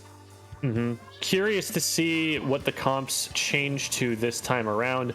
We do still have a charger with a ray. That's going to be a huge pain for Team Splatalot because they just do not have a lot that is going to be able to contest that ray. They can fire missiles at it. That's probably their best counter unless they're able to get in and actually pick the charger and prevent them from having the special. That is going to be a huge win condition for DistInkt. As soon as they get a lead, that ray becomes just a game over sort of special. So let's see what Splatalot can do to keep the pressure on and prevent that from taking the game away from them. And it looks like a few DistInkt members are kind of bunched up over there on over by Arcade, but Splashdown coming in hot and getting 2 picks. Able to stay alive, but no, now going to go down. Splatalot Gambit has control of the tower, and this is exactly what they needed. But like you said, they're going to have to try and counter this ray, and of course it being used at the best time, which is that first checkpoint. But Splatalot Gambit able to get past it with the help of a lot of these players just being able to push up and look at that map control. Yeah, the armors coming in from that permanent ink brush are going to be a huge factor here. Splatalot Gambit, is playing very aggressively, and they're going to want those armors as often as they can have them. Permanent ink brush is the fastest armor in the game, and so that's what they're running it for, and it does end up helping them out there. We saw the K-shot a little earlier, kind of bomb launching to get further in. EST in a tough spot here, is able to trade Tiger though. So they're going to be able to keep control for at least a little bit. If they can keep the pressure on, the Rays aren't necessarily going to end the game if they can never get lead in the first place. So this is probably really where they want to be right now. This is their happy place. It looked like for a minute Splatalot, they were struggling trying to progress that tower, and it looks like they're struggling a little bit now too, as DistInkt getting a little bit more comfortable in maintaining some more control as they're trying to push down to mid. But Splatalot Gambit, they're not letting go of any of this aggression, as they now have the tower at mid, and we see a 3v3. They are just keeping this fight up in the arcade, but no, now we have a 2v2, and it looks like Splatalot Gambit still once again back on the tower, and Boris trying to stay alive, getting that nice pick. But you are going to have to take out these Tetras if you want to try and progress and push forward. not only are you going to have to take them out, but you're going to have to take them out fast, because the strat with the Tetras is you run quick respawn and you jump back into your teammates and you keep the pressure going. We're going to see high KA numbers here for DistInkt, but that doesn't mean that we're going to see the tower push past 100 here. They're going to have to actually move their way up on the map, which means they're going to have to get a lot more picks, and they are also going to have to get paint down before they move in. You can see, you know, they've won several fights in a row, but at no point in time did they ever get control, and now Splatalot is just back in their base again. This is the way that a Tetris comp really wants to play. It wants to keep control of the game. It wants to keep the tower on the enemy team's side, and if it can do that, it can be very difficult to dislodge. It's kind of like the quick super jump, quick respawn strat from Splatoon 1. This is the last vestige of it that we have in this game. Yeah, I like what you said about how they are kind of running this Tetra comp, and really a good support of the Tetras. In a way that we can tell is that their roller from DistInkt is struggling. We haven't seen them struggle this much so far in all of LSL, because DistInkt, they just haven't taken the tower at all. It's still sitting at 100, and this tower has not been sitting in mid for any time recently. And Splatalot Gambit, they are keeping this pressure up, but they are going to be a few players down. Tiger going to be trying to get a pick from that splashdown. It's not going to work, but they know they don't have much time if they want to potentially get this win, and they still have all 3 checkpoints that they have to get through.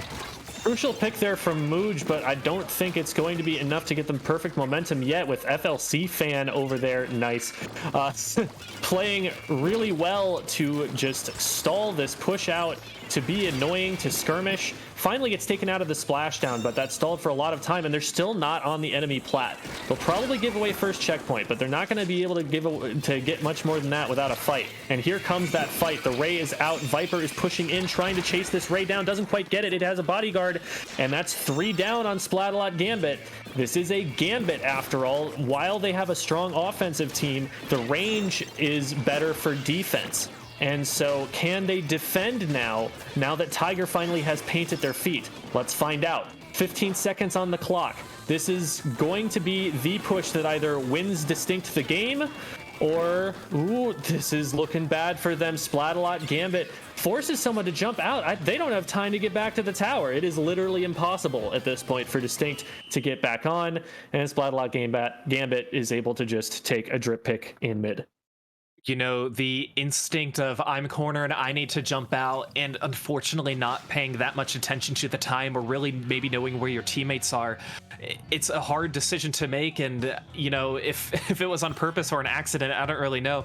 But it looked like DistInkt, they were in a very good position to kind of counter that push, and they didn't have a lot of time to work with because of the immense control that Splatalot Gambit had the entire match. So being able to get all 3 of those players down, forcing the junior to kind of scramble and jump back, that sealed the deal and looked very, very comfortable for Splatalot Gambit.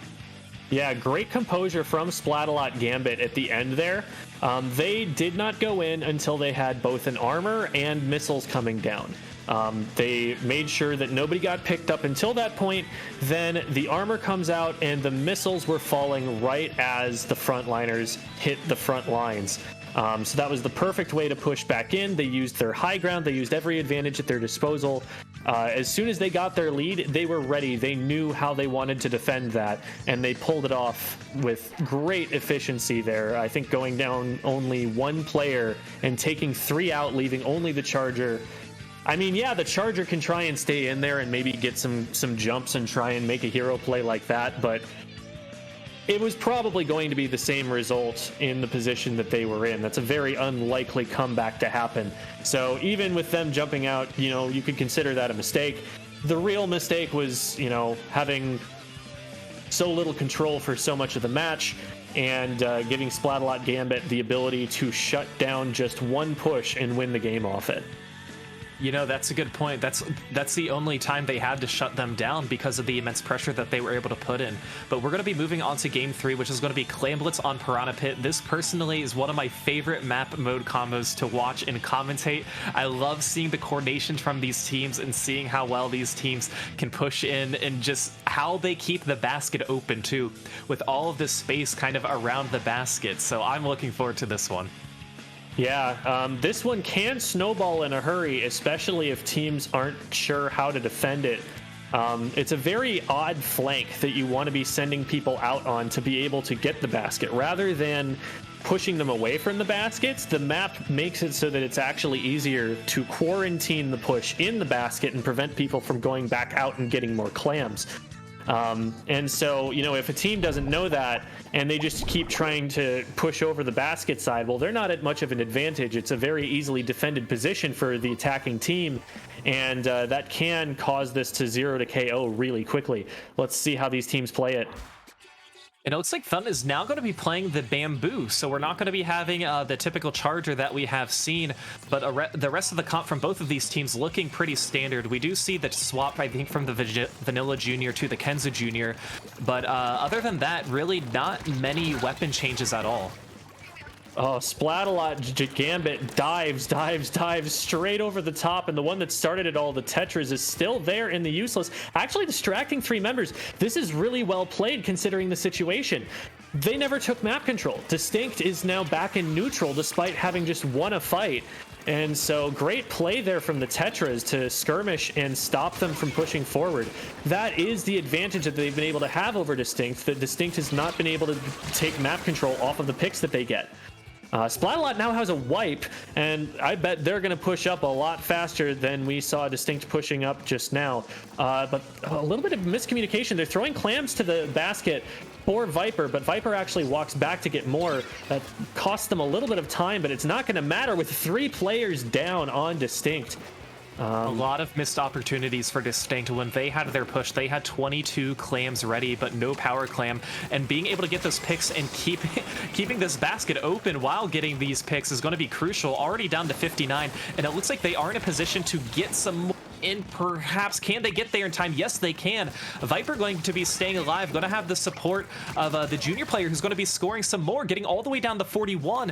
But now with a lot of these players now respawning, DistInkt going to need to be able to take care of mid and make sure this basket closes. Splatalot Gambit can't have an opportunity to do that again. And you can see a little bit of hesitance in DistInkt as they move out onto the map. They don't know where people might be sharking. They don't want to walk around a corner and all of a sudden run into a brush player that's just going to delete them. So they're trying to paint really thoroughly, but that is also giving Splatalot Gambit a lot of time to move in. FLC fan going down, the Tetris and the brush both down here. So DistInkt going to be able to take map control here, and now they need to hold this map control for long enough to get a push going, but the flank comes in and stops the Bamboo. That's a huge momentum killer. FLC fan going incredibly ham right behind the pillow here, and the follow comes through. 2 for 2 trade. Not going to make an advantage for either team just yet, but a lot of action going on in mid in that crazy no man's land. Yeah, a lot of these 2v2s, 3v3s, keeping it very even, but DistInkt now with the very slight map advantage, and Clammy Comedy with 24. But look, they have 3 specials. One of them was being used already. We're going to see the splashdown unfortunately get canceled. Bubbles are now going to be used on the side of Splatalot Gambit, but 3 players down, and now they're going to try and spot Boris, and it looks like Boris is going to go down. So Splatalot Gambit keeping this alive, but unfortunately they don't have a power claim ready, and now they do. They are trying to get themselves in a formation, trying to push up with this armor. It looks like armor's ready as members try and pick it up, and the brush is going to be coming closer and closer, now trying to take out some of these missiles as well. But is that going to be enough? No, it looks like they can't get there in time, but we do see 1 player pushing up with Bubbles. Will they keep this power claim alive? It looks like they will be able to, but are going to get splatted. So DistInkt here in a little bit of a panic mode, but played it cool and didn't let Splatalot Gambit take control and score any more points. Splatalot has this wild willingness to just push into enemy ink. It's kind of wild to watch sometimes, like, oh, that seems like a bad idea, but it worked out actually. Viper trying to come through the flank. Oh no! Tried to swim into the rail. We've all done it before. That's a huge loss there for the team because they don't have the scoring potential even if they do manage to get a successful push here. They're keeping the pressure on regardless, like they have all game. They're making it difficult for DistInkt to take their advantage and actually get anything from it. They still have mid control. Elamac has not been pushed away from even this ramp here. Yeah, I mean, Splatalot, they're doing a good job pushing up and keeping the pressure, but unfortunately, since their first push, they haven't been able to score yet, and DistInkt still struggling to try and get themselves in a formation where Splatalot Gambit able to get some of these picks. Now, as long as Splatalot Gambit, as long as they control mid and just even, they can go down in a few 1v1s, but they don't want to get DistInkt in a very good position like this. 2 players down, the curling bomb, the score. And we have some more players coming in. Is this going to be enough for them? 2 players down. It's going to be really hard. Just the Gal, who is still alive by the basket, able to get some claims in, but no, they're going to be spotted. They actually got more than I thought, but no. DistInkt members are not in a good position to follow up at this time, even though they do have a power claim. And if this basket closes, it's not going to come down in time for DistInkt to score again. DistInkt does have the power clam ready to go, but that is under threat right now, and another power clam walks in right under its nose because of the numbers advantage. Overwhelming pressure from Splatalot Gambit right now.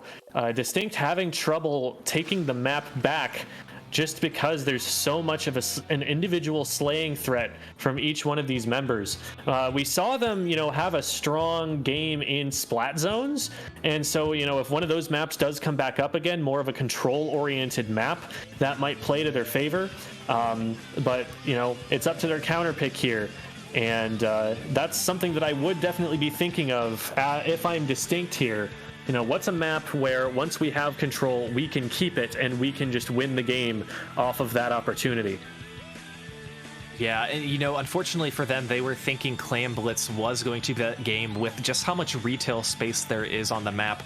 But with the mobility of a lot of these Splatalot Gambit players, again, the brush, the Tetra, it just made it that much harder. And, unfortunately for DistInkt, their only push that they had was towards the end of the game. If they were able to get that a little quicker and made it a little faster, it probably would have been better. But it looks like their counter pick is going to be Rainmaker Black Belly Skate Park. And, we saw them play this same exact map mode during the semifinals. So we'll see if they can continue to win on this map. Yeah. This, seems to me like this would be more in favor of the faster paced team comp. But one advantage that Splatalot would definitely have is if they do manage to figure out a way to get one strong push, they are going to be in a really strong position to coast on that push and hold off the enemy team. A charger with Ray is such a huge pain to deal with on either of these pushing directions that you're likely to see. And a roller under ledges is still going to be really strong. DistInkt does still have Tiger, and this is going to be a great place for them to find random picks here and there. So they've got a lot going for them, but they need to get that first initial push. They need to get their aggression. They need to, once they have an advantage, push it quickly and decisively so that they have some kind of a lead to defend. Otherwise, Splatalot Gambit is going to have the easier time pushing with the comp that they have built for themselves here.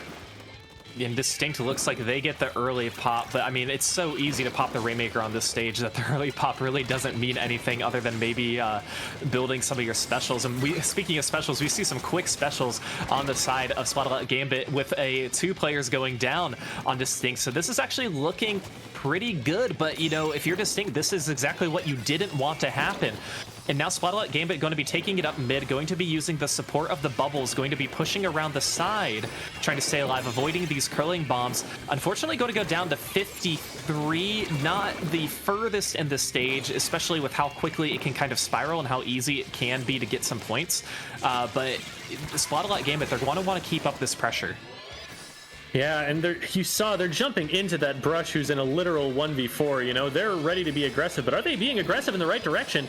Almost getting out-rotated there. They are able to finally collapse on it and stop it, but a little bit concerning there, just the disorientation, but the mobility of Splatalot Gambit's weapon comp comes into play there, letting them move into the position they needed to be in, even though they'd been out of it for a little bit.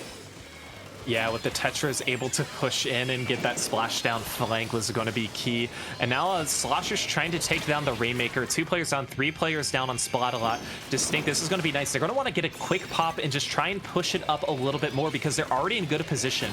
They're going to be forced to go up this left side, but that is not the worst case scenario as Boris able to get a pick. Going to have to try and support this Rainmaker, making sure no players can push and try to avoid any flanks, but they're gonna be pushing just a little bit more, staying alive for honestly quite a long time for that left side push.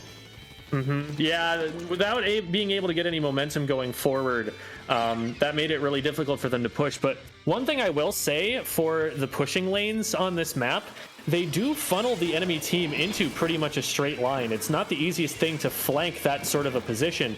And so they were kind of able to just use the range advantage from that position and try and pick off Splatalot Gambit 1 by 1. That might be a blueprint for how to continue playing the map out from here.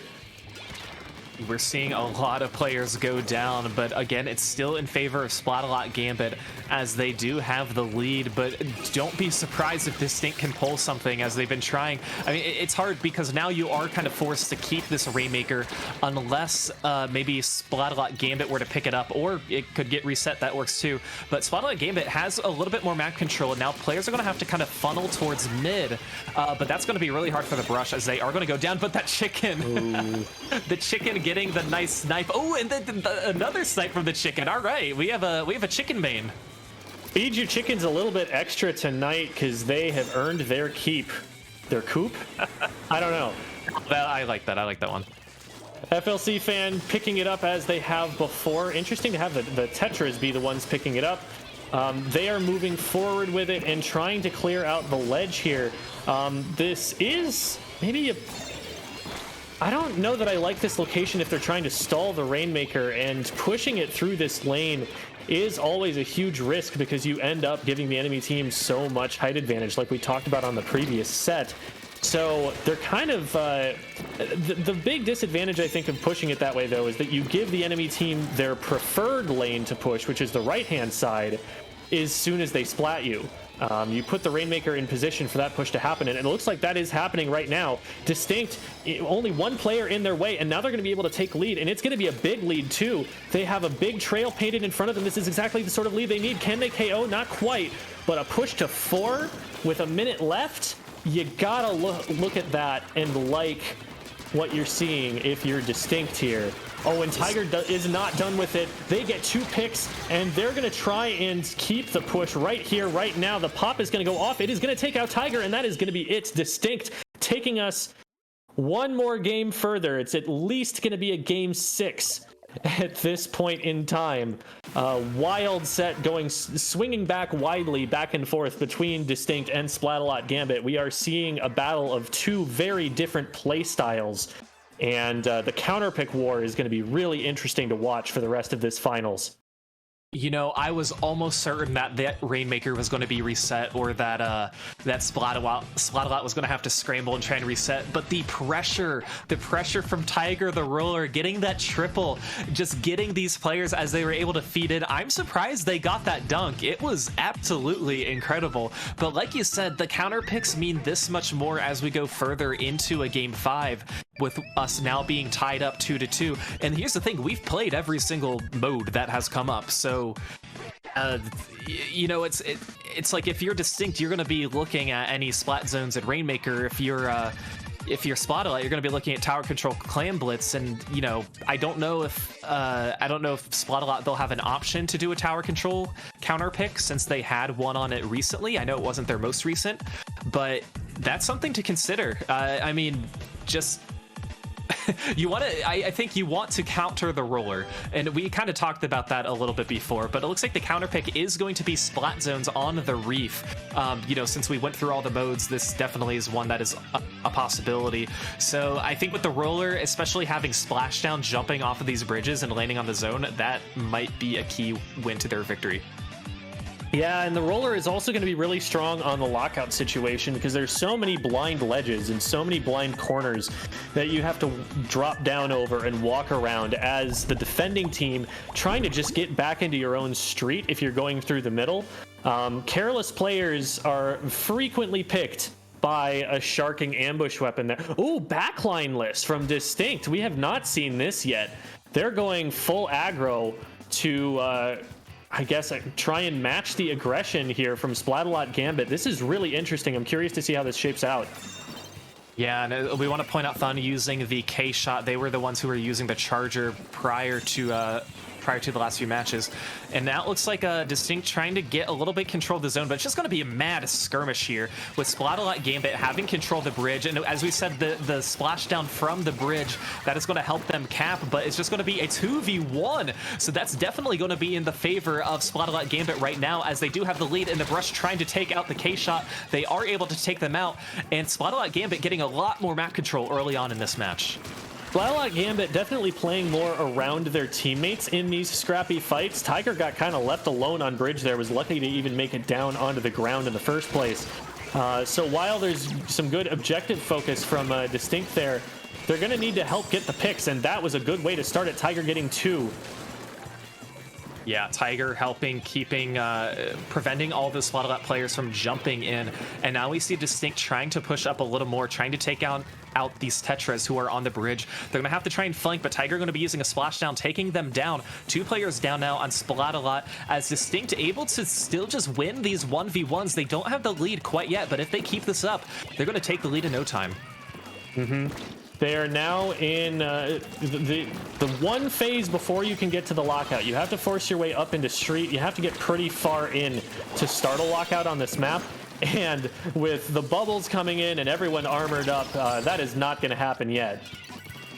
No, I mean, it's not going to happen. You really need to time your splats perfectly as well. And we see all these players just kind of going down one by one, not really in any particular pattern either. But Tiger doing a really good job. Already has 7 KA just 2 minutes into this match and helping maintain this zone, as Viper's now trying to go to push up onto the bridge, watching the Soda Slosher, but the Soda Slosher using using mid as a good opportunity to try and get the brush. Not going to happen. 2 players down now on Splatalot. DistInkt keeping up this pressure that they had before. Yeah, that was a really crucial loss there for Splatalot, that they lost the brush. So the brush is going to have to farm the armor all the way back up before they're really going to want to push again. And DistInkt going to at least get a few more points down, and shows no signs of stopping. There's the armor finally. You know, if they don't have to charge that all the way back up, they might not even have lost lead. So that was a really crucial pick that happened there.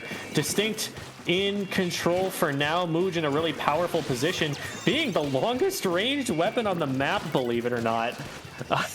They are gonna have a really good position right here on the bridge to just kind of play anchor. Yeah, I mean, that's what they have to do. They want to control the bridge, so they're able to do that. But EST is going to be flanking on the side, help getting some picks, as 3 players on DistInkt are going to go down. This is going to be a great opportunity for Splatalot, because I think this is the... Other than having that 2v1 before, this is going to be an opportunity where Splatalot has way more players than DistInkt, but DistInkt doing a good job just avoiding that lockout situation, and they're contesting the zone already using that burst bomb rush. Unfortunately for them, they are going to go down, but they are able to cap the zone, and they are keeping up this pressure. That's 3 down. That is a huge hold, especially this late in the game. There are only 1 or 2 more opportunities that Splatalot is going to have to get back into this, and DistInkt is shutting those down rapidly by continuing to stagger them.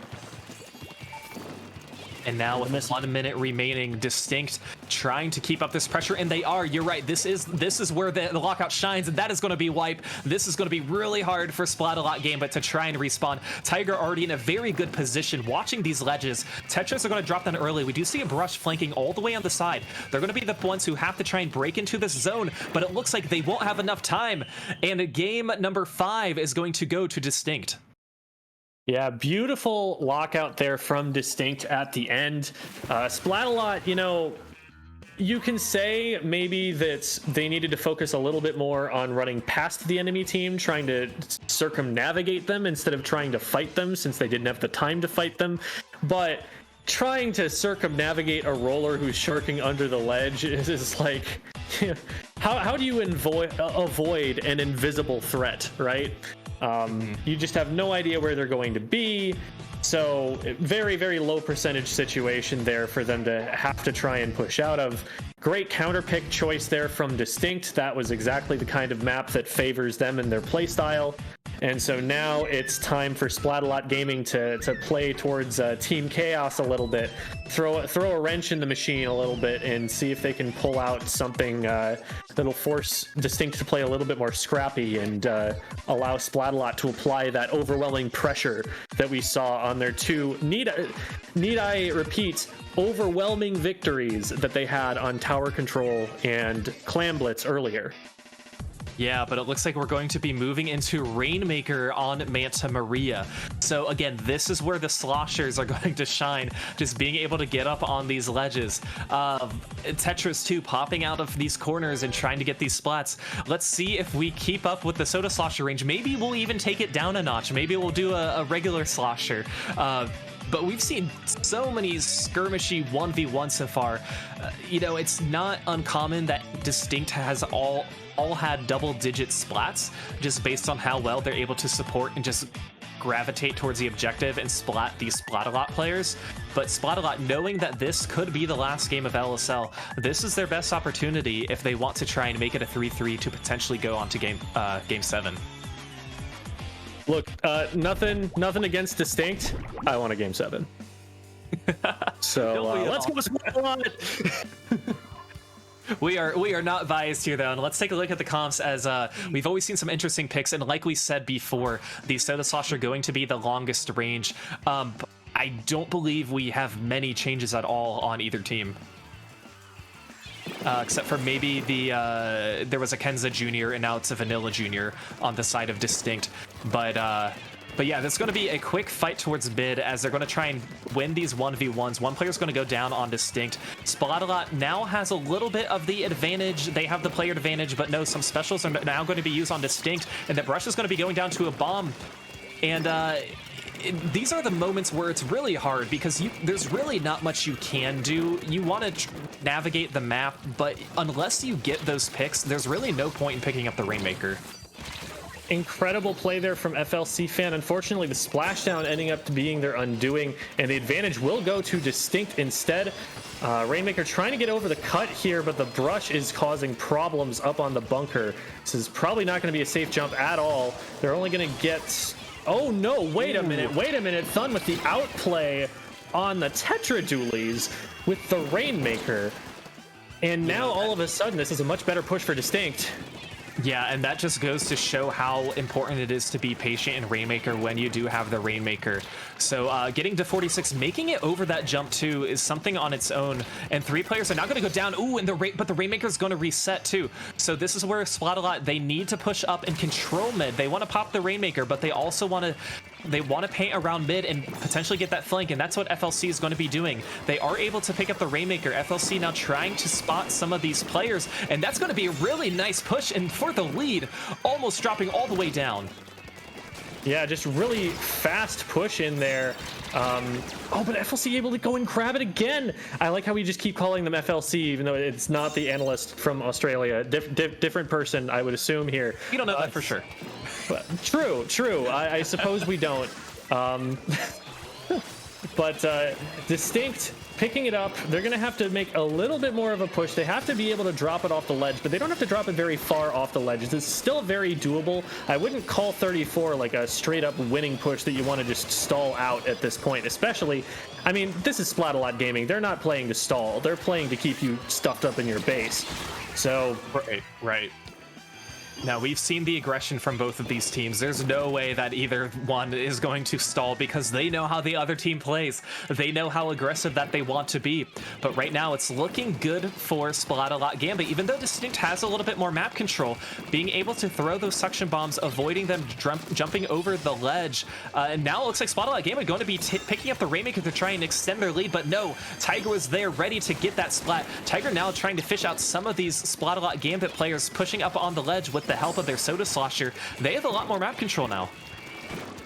Yeah, sharking tiger hidden roller. Is that I'm trying too hard. Yeah, that was good. Yeah.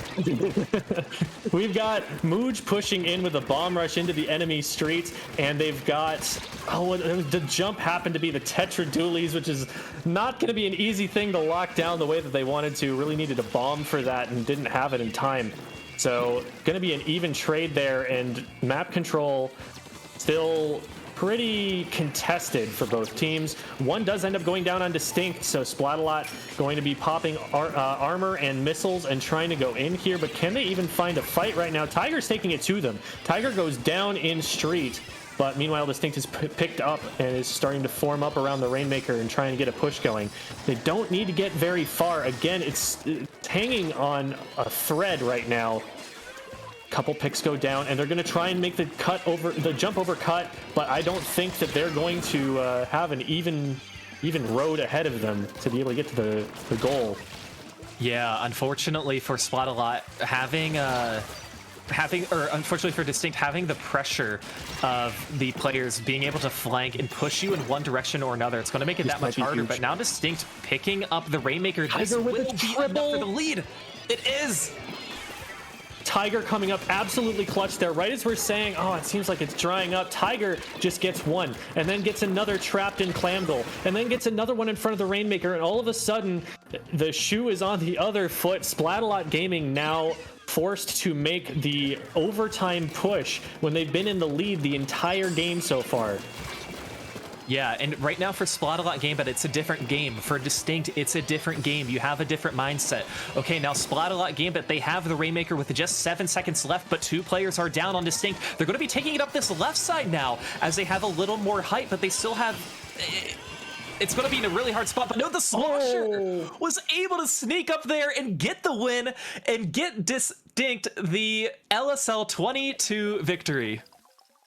Oh man, that's a heartbreaker for the Rainmaker carrier, because they had the pick on Mooj. Mooj was splatted at the end of that game, but what they didn't see was the splat bomb that Mooj had slipped right underneath the ledge for the Rainmaker carrier to drop onto.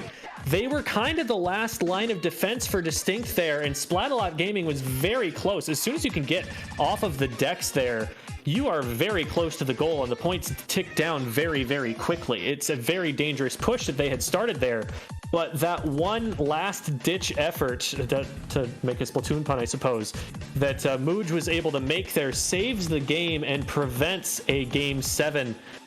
So congratulations to DistInkt. Well played. They looked very solid and in control of the games that they won. They showed that they have significant team coordination. They knew what their game plan was, and they picked the right counter picks so that they could execute it. So hats off to them. The championship of LSL 22 goes to Europe for this edition of LSL. DistInkt looked so comfortable in that first game and then struggled in their next 2, but those last 3 games, they really turned it up a notch. And you're right, just the counter picks too, the weapon choices. I loved watching such a skirmishy match between these 2 teams. But DistInkt winning LSL 22, Splatalot Gambit, hey, making it to the finals in LSL 22, just less than 2 months before Splatoon 3 comes out. You gotta feel good with your future and what's ahead of you.